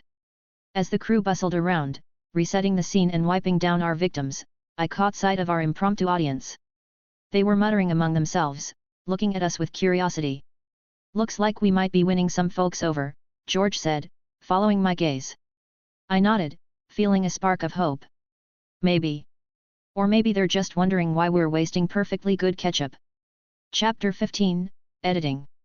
As usual, we huddled around our Yankee projector to review the day's work. The restaurant scene flickered to life, and I found myself leaning forward, scrutinizing every frame. It was good, damn good, if I do say so myself, but not perfect. A few shots needed touching up, but nothing we couldn't handle with a quick reshoot. All right, I announced, clapping my hands to get everyone's attention. We've got a couple of pickups to do, then we're out of here. Let's make it snappy. I hear there's a sale on ketchup down at the Hell Mart, and we're running low. The crew chuckled, already moving to reset the scene. It never ceased to amaze me how quickly they could transform from a bunch of misfits into a well-oiled machine. We knocked out the reshoots in record time, and before I knew it, we were wrapping up for the day. As the crew filed out, chattering about plans for the evening, I found myself alone in the studio once again. The silence was almost deafening after the constant buzz of filming. I sighed, looking around at the empty space that had become both my workplace and my home. Talk about living the dream, hey? But there was no time for self-pity. I had work to do. I settled in at my makeshift editing station, surrounded by reels of film and the constant whir of our ancient film splicer. This had become my nightly ritual over the past week, splicing film strips, syncing up the Banshee Sisters' haunting soundtrack, trying to piece together our cinematic puzzle. The Banshees' music drifted through the studio as I synced it to the visuals. Their otherworldly melodies sent shivers down my spine, even after hearing them 100 times. It was perfect, hauntingly beautiful and just the right amount of unsettling. Just like our movie. Hours ticked by, marked only by the rhythmic snip of the splicer and the occasional curse when I messed up a cut. My eyes burned, my back ached, but I couldn't stop. This wasn't just busy work, this was creation in its purest form. As the first rays of dawn began to peek through the grimy studio windows, I sat back, rubbing my bleary eyes. The editing table was a mess of film strips and discarded cuts, but the reel in front of me, that was magic. I threaded it through the projector with trembling hands, holding my breath as the image flickered to life on the wall.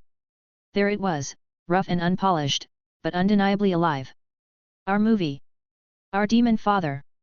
As I watched Michael's transformation play out, backed by the haunting strains of the Banshee Sisters, I felt a lump form in my throat. We were doing it. Actually doing it. I slumped back in my chair, exhaustion and exhilaration warring for dominance. There was still so much to do, so many scenes to shoot and edit. But in that moment, watching our creation come to life in the pale light of dawn, I knew it was all worth it. Days blurred together in a haze of film reels and ketchup blood.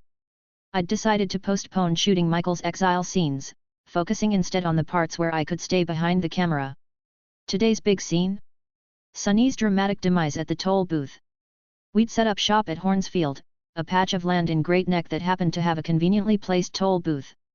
As I surveyed our makeshift set, I couldn't help but chuckle at the sight of Charles Flirt living up to his name. Our Sunny was currently engaged in what I can only describe as a tragically unsuccessful attempt to woo one of our crew members. The poor demoness looked like she was trying to decide between laughter and a restraining order. Charles? I called out, trying to keep the amusement out of my voice. We're about to film. The scale demon turned, his face a picture of embarrassed chagrin. Oh, okay. He called back, giving the demoness one last wink before sauntering over. I shook my head, grinning. You know, Charles, you're supposed to save the charm for on camera. He shrugged, scales glinting in the sunlight. Can't help it, boss. It's in my blood. Yeah, well, try to keep it in your pants for the next few hours, all right? We've got a death scene to film. As the crew bustled around, setting up cameras and rigging our makeshift special effects, I couldn't help but feel a swell of pride. We'd come a long way from our Yankai warehouse beginnings. Take our car, for instance. On paper, it was a piece of junk from the failing demon company called Fire of Hell. But with a little demonic ingenuity, and a lot of elbow grease, George and I had transformed it into something that could almost pass for elegant. At least from a distance. And with squinted eyes. "All right, people!" I called out, clapping my hands to get everyone's attention. "Places, everyone! Charles, you ready to meet your maker?" Charles grinned, sliding into the driver's seat of our refurbished chariot. "Born ready, boss. Just make sure the ketchup's warm this time, yeah? That cold stuff gives me the creeps." I laughed, shaking my head as I made my way behind the camera. "No promises, superstar. All right, let's make a best scene. And action!" The scene unfolded like a well-orchestrated dance of chaos. Charles, fully in sunny mode, pulled up to the toll booth, his face a perfect mask of casual annoyance. Our extra, playing the toll booth operator, went through the motions of collecting the fare. I held my breath, willing everything to go smoothly. We couldn't afford a do-over on this one, both literally and figuratively. The special effects for this scene had cost us an arm and a leg, thankfully not literally.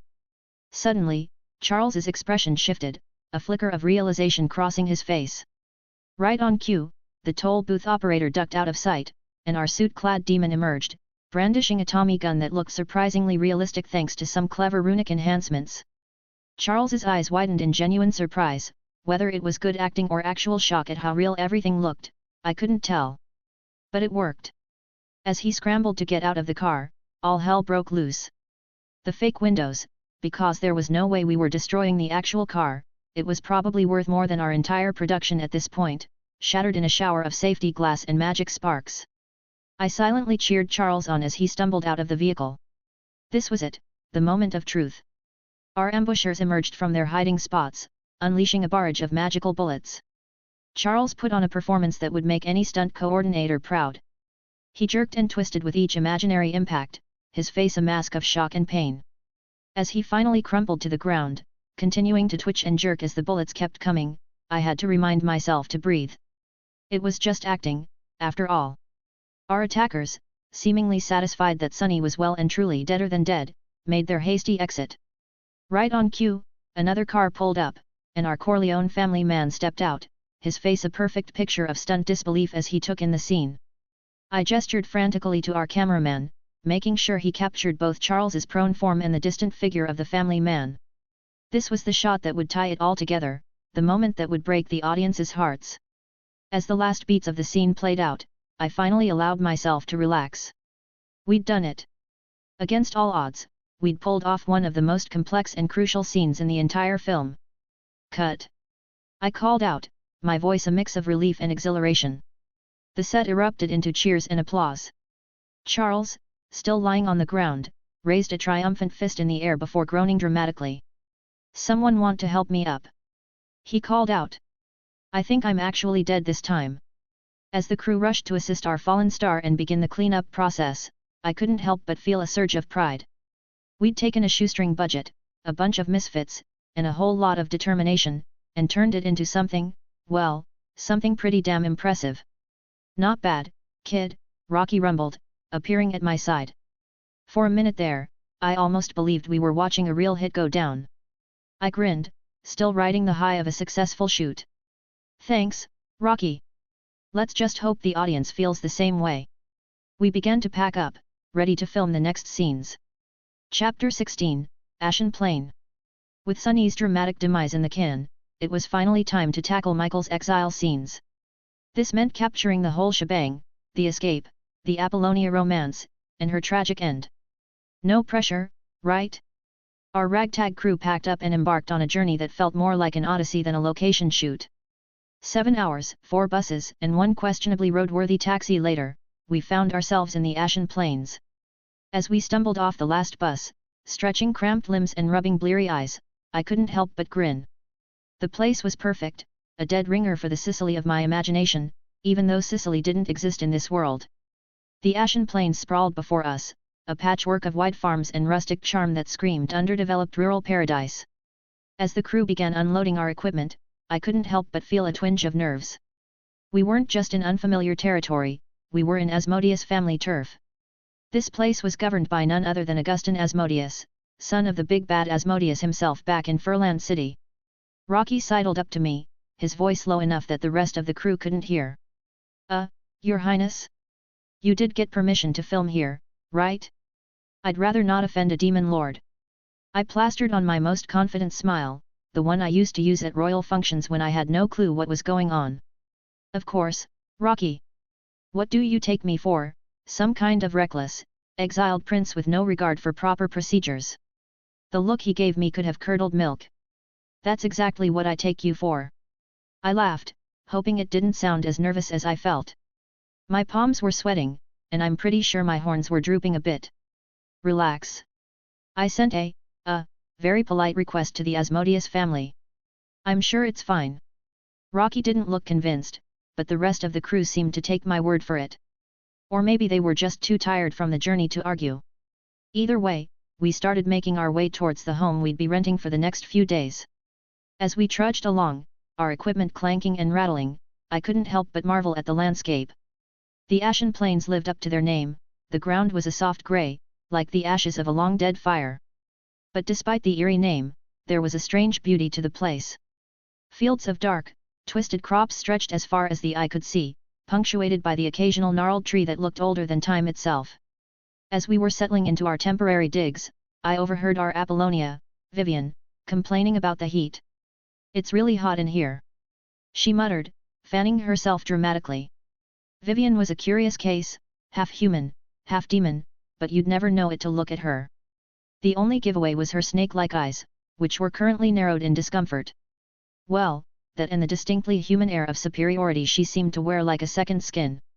Figuring it was time to address the elephant, or should I say, the scantily clad scene, in the room, I approached her. "You sure you're ready for that one scene?" I asked, trying to sound casual and directorly. "It will get, you know." I trailed off, feeling an unexpected wave of shyness wash over me. How exactly does one tactfully bring up a scene involving toplessness and kissing? Especially when you're an exiled demon prince turned novice filmmaker. But Vivian, it seemed, had no such qualms. She fixed me with a look that could have melted steel and snorted. "Humph! What do you take me for? A teenager? I can do that scene no problem." "Is that so?" I managed, a bit taken aback by her bravado. "Right," she snapped. "Don't act like an inexperienced kid." I felt my face heat up, and not just from the Ashen Plains' oppressive temperature. The sound of poorly suppressed laughter from Rocky, George, and the rest of the crew didn't help. Great. Nothing like losing face in front of your entire team. Trying to salvage some dignity, I puffed up my chest and shot back, "Humph. Don't cry later if you feel humiliated." As soon as the words left my mouth, I regretted them. Real professional, Arthur. Real smooth. Vivian just rolled her eyes and sauntered off, leaving me standing there feeling like I'd just lost a battle I didn't even know I was fighting. George ambled over, a grin playing at the corners of his mouth. "Smooth, boss. Real smooth." I sighed, running a hand through my hair. "Not my finest moment, hey." He chuckled, clapping me on the shoulder. "Look at it this way, if you can direct half as well as you can put your foot in your mouth, we might just have a hit on our hands." After our little meet and greet with the local heat and Vivian's confidence, we finally settled into our temporary home. The house was spacious, or at least, it would have been if we weren't packed in like sardines in a demonic tin can. "Hope you're all comfortable with close quarters. We're bunking together to save on the budget," I said, surveying our cramped quarters. George looked around, his eyes wide. "Boss, are you sure this is legal?" "Pretty sure there are laws against this many demons in one space." I shrugged. "Probably. But hey, think of it as method acting. We're all exiles in this place, remember?" The groans that followed were probably audible back in Furland City. We managed to squeeze in about 4 hours of sleep before the unholy screeching of a cursed chicken jolted us awake. If you've never heard a cursed chicken at dawn, count yourself lucky. Imagine a banshee with laryngitis gargling razor blades, and you're halfway there. What in the nine hells is that?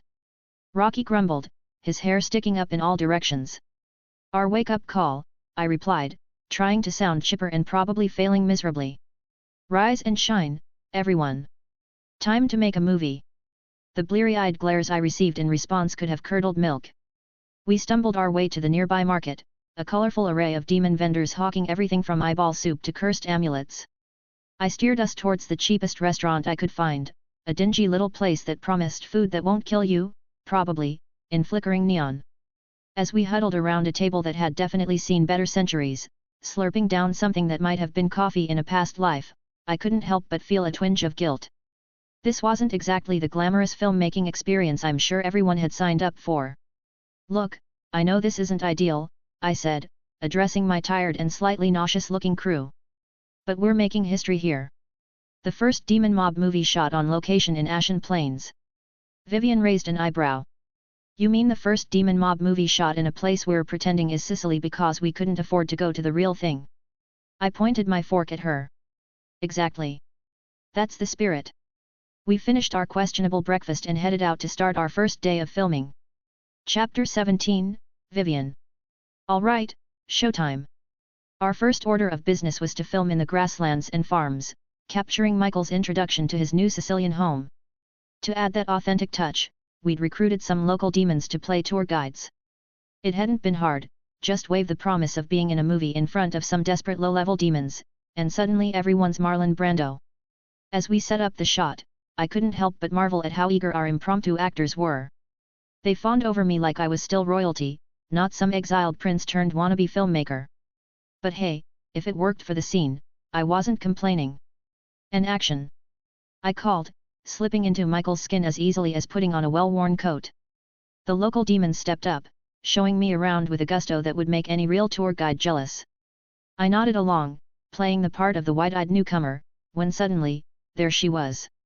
Vivian, or rather Apollonia, stood in the distance, a vision of shy beauty that was so at odds with her real personality that for a moment, I forgot I was acting.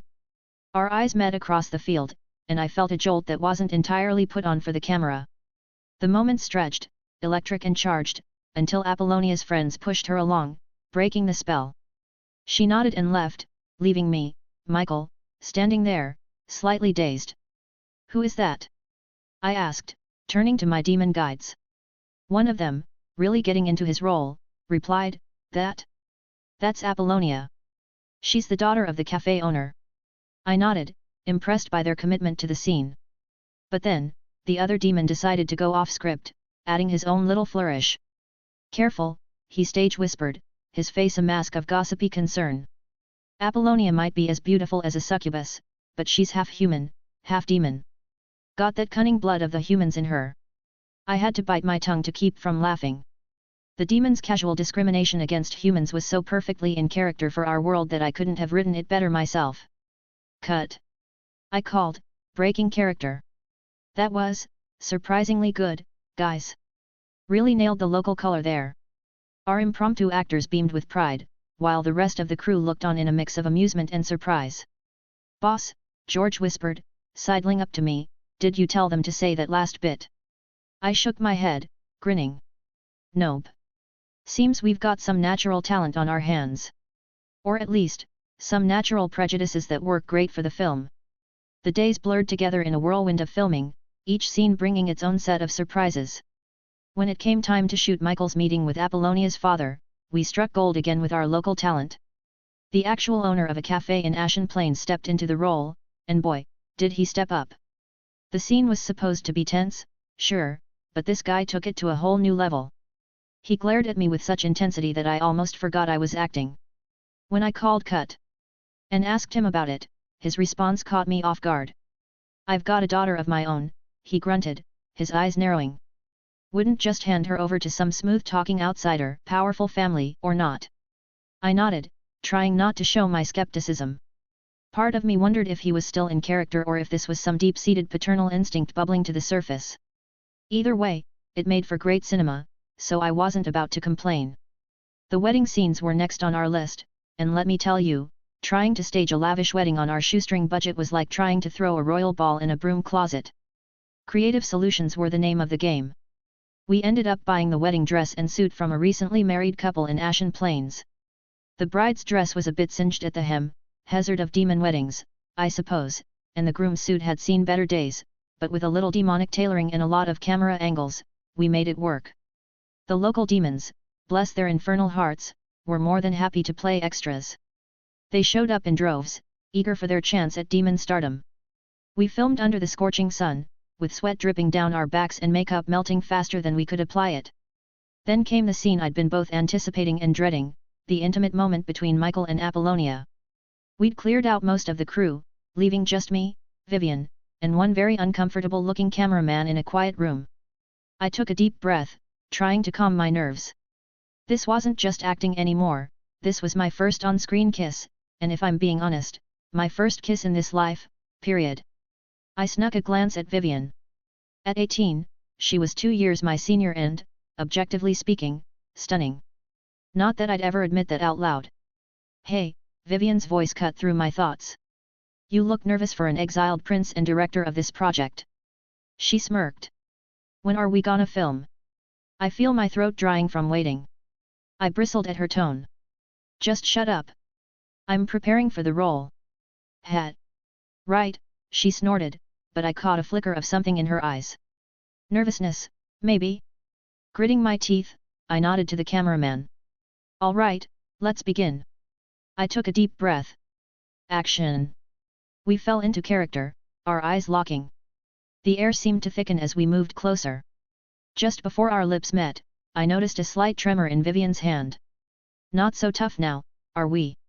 I thought, feeling a mix of triumph and sympathy. Then, pushing all thoughts aside, I leaned in and kissed her. Her eyes widened in surprise, and for a moment, I worried I'd messed up.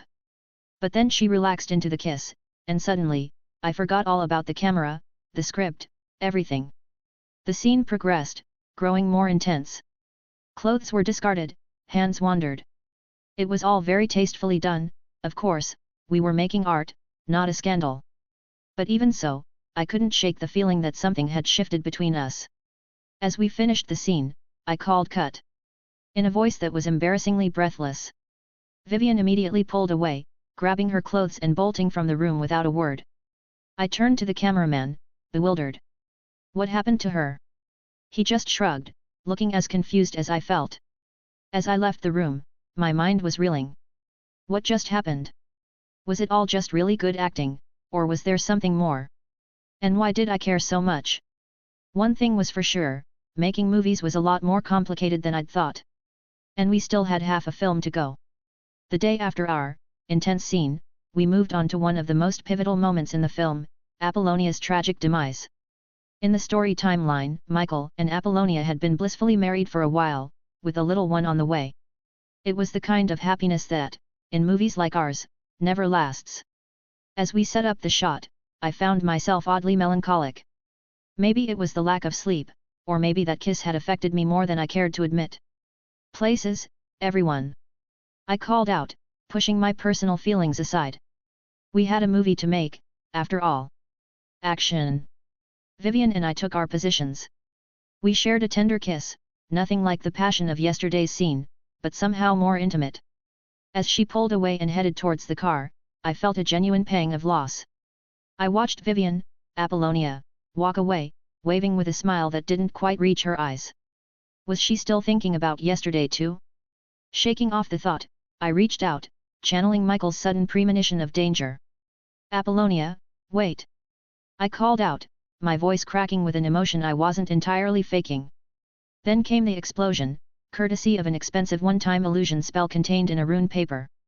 It wasn't perfect, anyone watching in person would easily spot the fakery, but for film purposes, it would do the trick. As the illusory flames engulfed the car, I let out a cry of anguish that was part Michael, part Arthur. It was over. Both the scene, and Vivian's part in our film. Chapter 18, Filming an Iconic Scene. After calling cut on Apollonia's tragic demise, I made my way over to Vivian. She seemed to be avoiding eye contact, but I pressed on, determined to clear the air. You're quite a good actress, I said, trying to sound casual. I can see you're passionate about your career. I admire that. Thanks, she replied with a small smile. You're unexpectedly great at acting too. I chuckled inwardly. unexpectedly. She wasn't wrong, I was as shocked as anyone by my newfound acting chops. "Well, I hope you had fun acting in my film," I said, extending my hand. "Hope to work with you in the future." She shook my hand, her grip firm. "I'd have had more fun if you weren't using your position as director to take advantage of me," she quipped, a mischievous glint in her eye. I laughed, relieved we were back to our usual banter. "Take advantage of you? If anything, I think I'm the one being taken advan." She cut me off with a light punch to the shoulder. "Ow. Okay, okay. Maybe I'm not a good director after all. I'm a bad demon, remember?" Once our laughter died down, I couldn't help but ask, "By the way, why did you suddenly run away from the room yesterday?" Her smile faded, replaced by a guarded expression. "Humph. That's none of your business, Your Highness," she said sarcastically, turning to walk away. I scratched the back of my head, watching her go. Working with an actress like her had definitely been an experience. As we packed up and headed back to Furland City, I couldn't help but feel relieved that our time in Ashen Plains had gone smoothly. The Asmodeus family hadn't interfered, a small miracle in itself. Hours later, we were back in the familiar chaos of Furland City. As the crew dispersed and the actors said their goodbyes, I found myself lingering, watching Vivian disappear into the crowd. Me and my team went our separate ways to rest. The next few days flew by in a whirlwind of activity. Despite our collective inexperience in filmmaking, we were starting to find our rhythm. Each scene we shot felt a little smoother, a little more natural. It was like watching a bunch of fledgling demons learn to fly, awkward at first, but gradually gaining confidence. "You know," George remarked one day as we wrapped a particularly complex scene, "I think we might actually be getting good at this." I grinned, clapping him on the shoulder. "Don't jinx it, my friend. We've still got a long way to go." Then came the big one, the death of Don Vito Corleone. Rocky outdid himself, his performance so moving that I almost forgot he was the same guy who used to sell me tickets at the theater. After that, we moved on to the funeral scene at Hades, our stand-in for a demon graveyard. It was a somber affair, at least on camera. Off camera, it was more like a circus, with extras tripping over headstones and our makeup artist chasing after demons whose horns kept poking through their wigs. The four family heads gathered to pay their respects, each one a character straight out of a demon's fever dream. I'd cast powerful, intelligent-looking demons for these roles, but Don Bartani was something special. The wolf demon we'd snagged for the part looked like he'd stepped right out of a nightmare, with piercing eyes, pointed ears, and a tail that seemed to have a mind of its own. As we rolled camera, I was blown away by the performances. These rock-bottom actors were pouring their hearts out, their faces a master class in subtle emotion. They sympathized with Michael on the surface, all sad eyes and comforting pats on the shoulder. But underneath, you could see the gleam of satisfaction in their eyes, the barely concealed joy at the Corleone family's misfortune. "Cut!" I called, feeling a surge of pride. That was incredible, everyone." Rocky sidled up to me, still in his Don Vito makeup despite being very much dead in the scene. "Not bad for a bunch of demon rejects, hey?" I nodded, watching as our wolf demon Don Bartani chatted amiably with the other family heads, his tail wagging slightly. With Don Vito laid to rest, we jumped forward in our story timeline. Weeks had passed since the funeral, and it was time for one of the most iconic scenes in the film, the baptism. Our location? A Solaris church right in the heart of the Gloomstone district. The irony wasn't lost on me. A human god's church in a demon city? If you'd told me about this in my previous life, I'd have laughed you out of the room. But here, in this world? It was just another Tuesday. Solaris, the human sun god, had quite the following, even among demons, though it was a minority. It was a fact that still boggled my mind sometimes. This divine popularity had led to a subset of demons becoming more, well, tame isn't quite the right word, but let's go with less prone to spontaneous acts of chaos and destruction. Sure, the majority of demons might look down their noses, or snouts, or whatever, at these Solaris-worshipping minorities, but you couldn't deny the power the human god held. It was like watching a bunch of cats suddenly decide to follow the ways of a particularly charismatic dog, unexpected, but undeniably intriguing.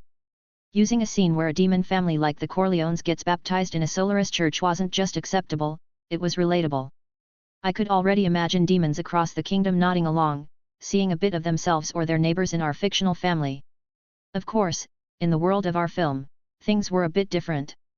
The Corleones and the other families existed in a version of Empirica that was a melting pot of races, not the human-dominated powerhouse it was in reality. We'd taken some creative liberties with place names too, crafting a world that was familiar yet distinctly our own. We arrived at the church, a surprisingly grand affair for a demon district. The demon priest, an actual man of the cloth, or whatever the demonic equivalent is, had agreed to let us use the place for filming. Apparently, having film crews in churches wasn't all that unusual. Who knew? I couldn't help but chuckle to myself, though. If this priest had any idea what we were about to film, Michael denying the evil in his heart while simultaneously ordering a series of brutal assassinations, well, let's just say we might have found ourselves looking for a new location. As my crew bustled around, setting up lights and cameras, I watched the demon baby who'd be playing Michael's godchild. The little tyke was gurgling happily, blissfully unaware of the pivotal role it was about to play in our demonic drama. The priest approached me, his face solemn. "Do you reject the forces of evil and darkness?" he intoned, clearly expecting me to repeat after him. I nodded, fighting to keep a straight face. If only he knew. We breezed through the church scene, the contrast between the holy setting and what we were actually filming giving me a perverse thrill. Then it was on to the real meat of the sequence, the assassination of the 4 family heads. By the time we wrapped for the day, everyone was exhausted but buzzing with excitement. We were in the home stretch now, the end of filming finally in sight. Later that night, I found myself alone in the studio as usual. As I began editing the baptism scene, intercut with the brutal assassinations, I felt a surge of excitement. This was it, the moment where everything came together, where Michael's transformation from reluctant outsider to cold-blooded Don was complete. Watching the footage, seeing myself swear to reject evil while images of violence flashed across the screen, I couldn't help but feel a twinge of something. Pride? Guilt? Maybe a bit of both. I shook off the feeling. This was art, after all. And if it made people uncomfortable, well, that was kind of the point, wasn't it? As I continued to work late into the night, piecing together our demonic masterpiece, I couldn't help but wonder what people would think when they finally saw it. Would they understand what we were trying to say? Would they see past the horns and tails to the universal story underneath? Only time would tell. But one thing was for sure, the Demonfather was almost ready to make his debut. And demon world or human world, nobody was going to know what hit them.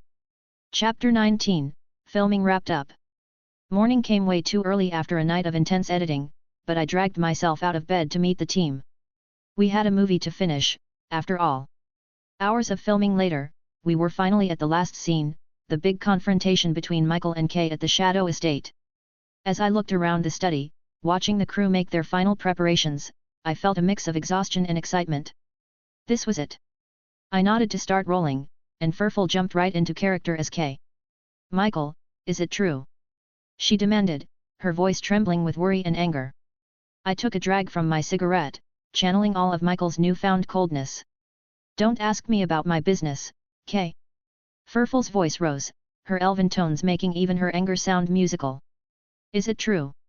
I matched her intensity, jabbing my finger for emphasis. "Don't ask me about my business." "No!"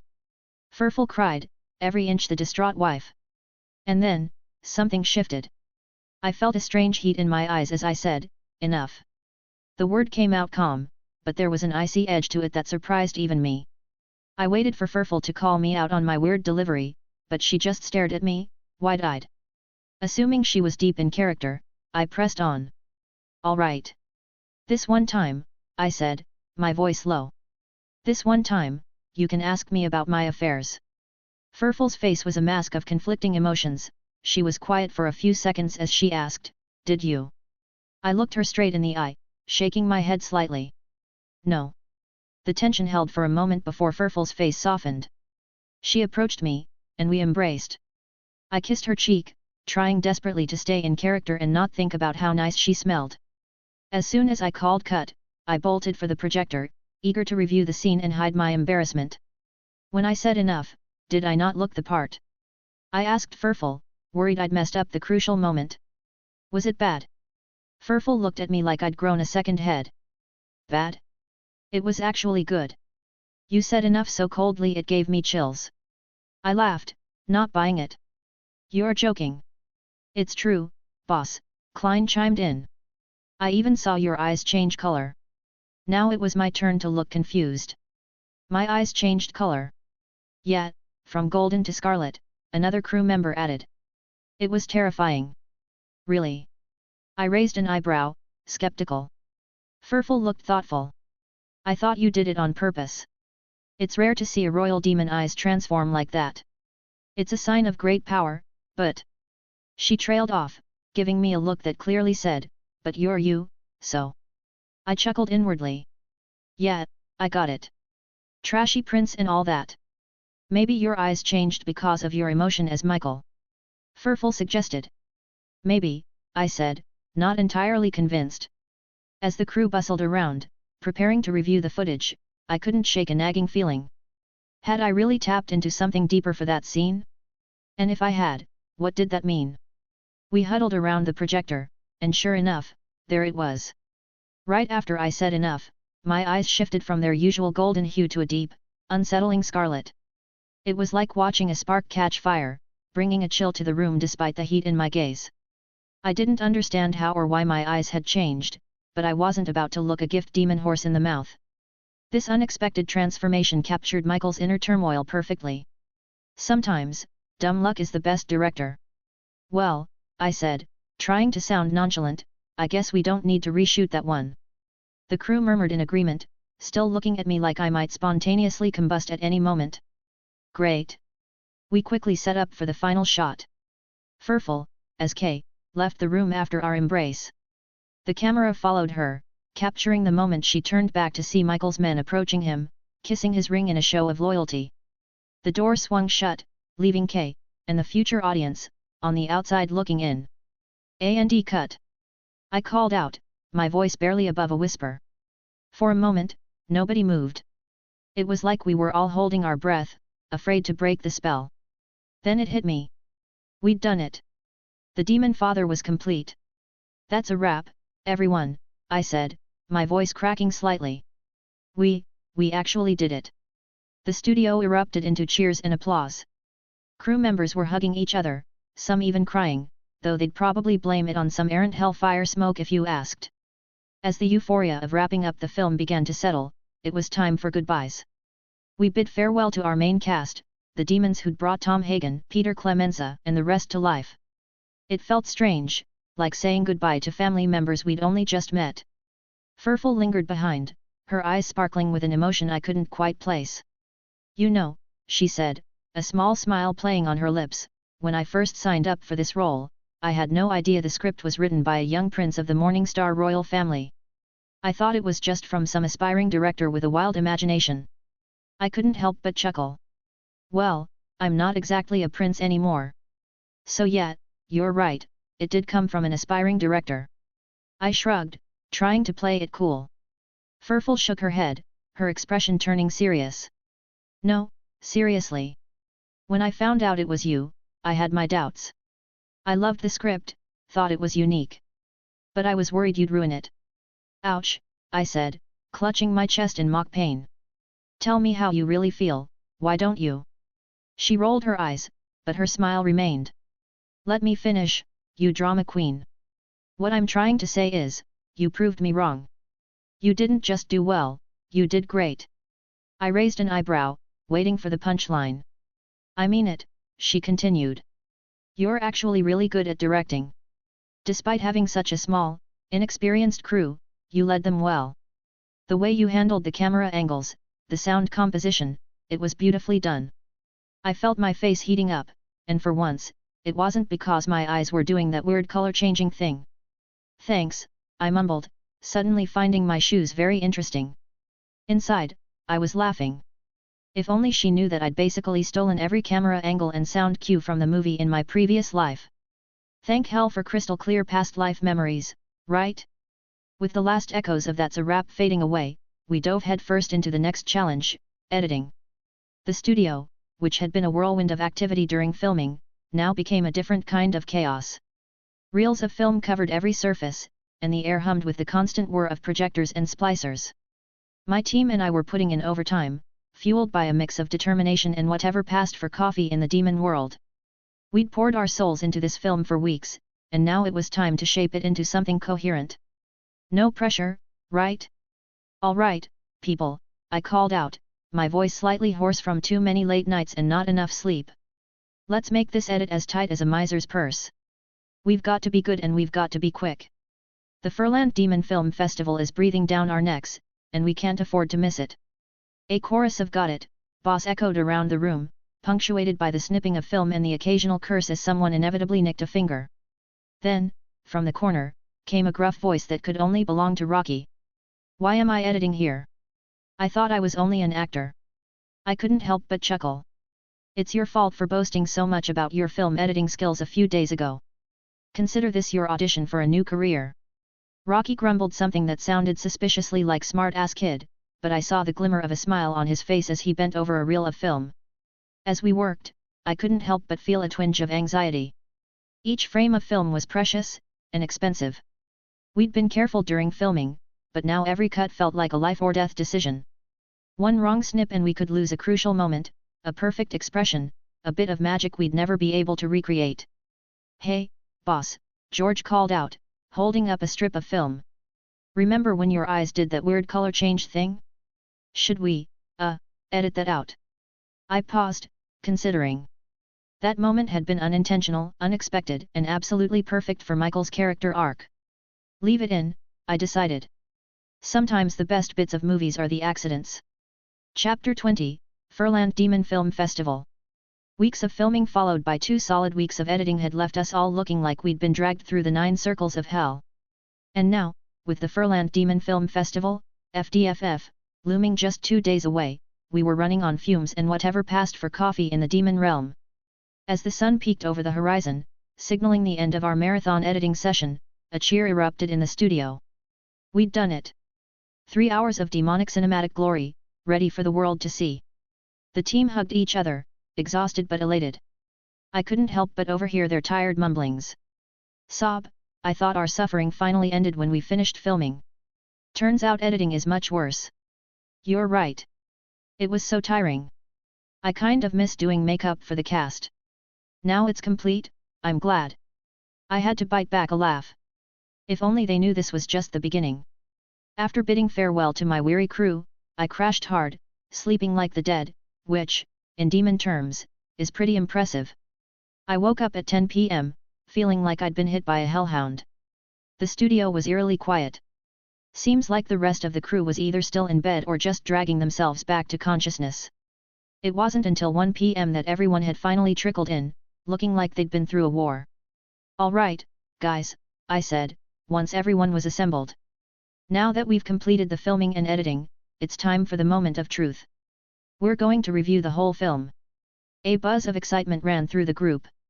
Amazing how quickly exhaustion can turn to enthusiasm when there's a chance to see the fruits of your labor. As we settled in to watch, I couldn't help but sneak glances at my team. Their expressions ranged from disbelief to awe as the film unfolded. We did this film." I heard someone whisper.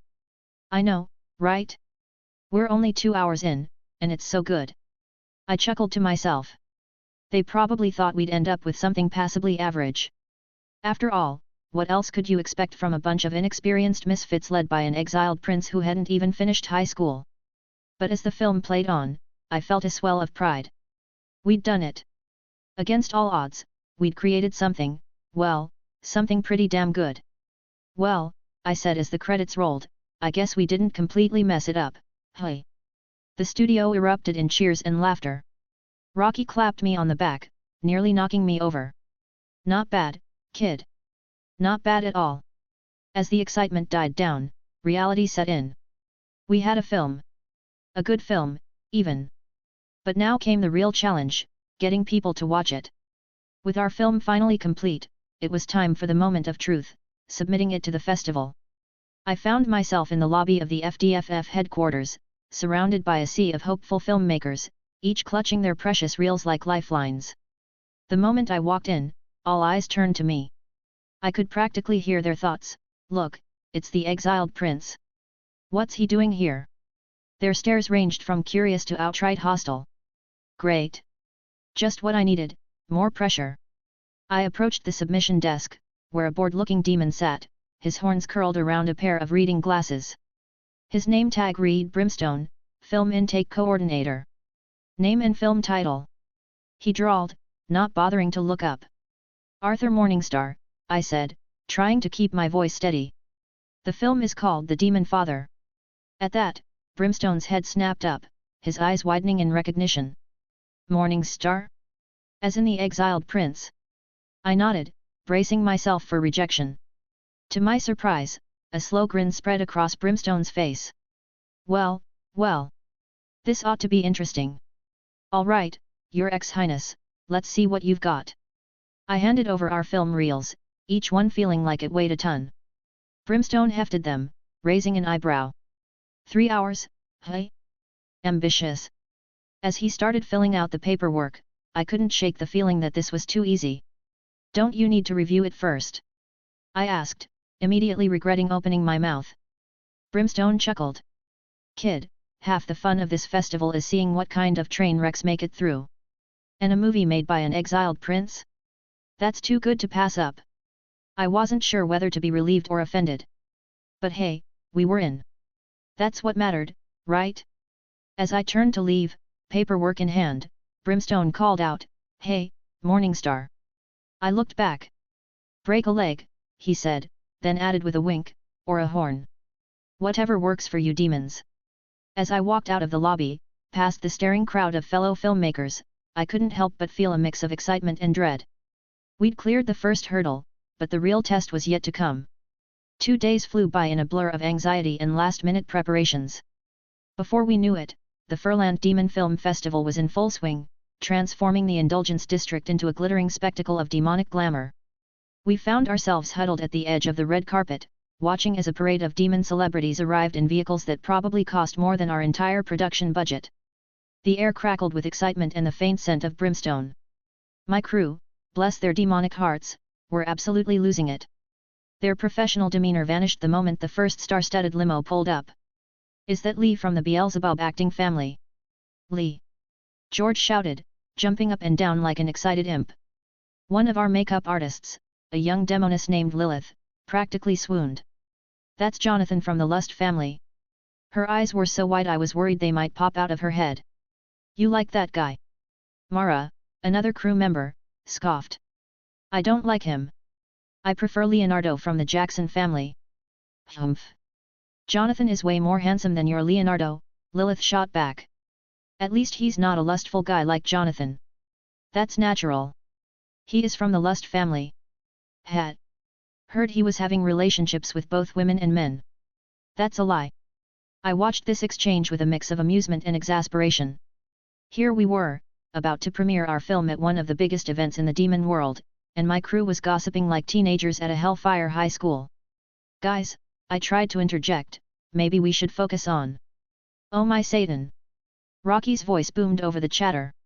Is that Damien Darkflame?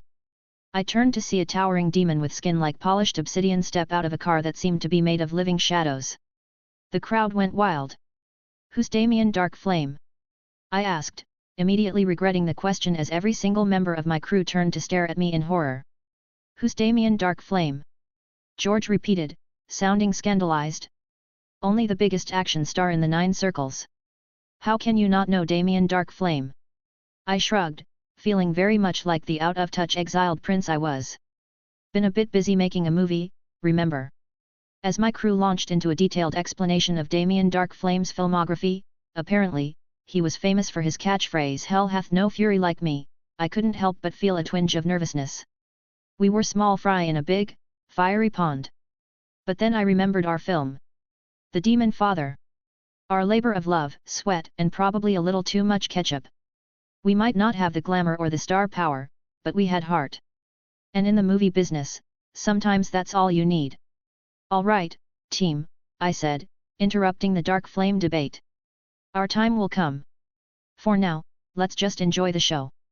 And maybe try not to drool too obviously over the celebrities, okay? They laughed, the tension breaking a little. Thanks for listening.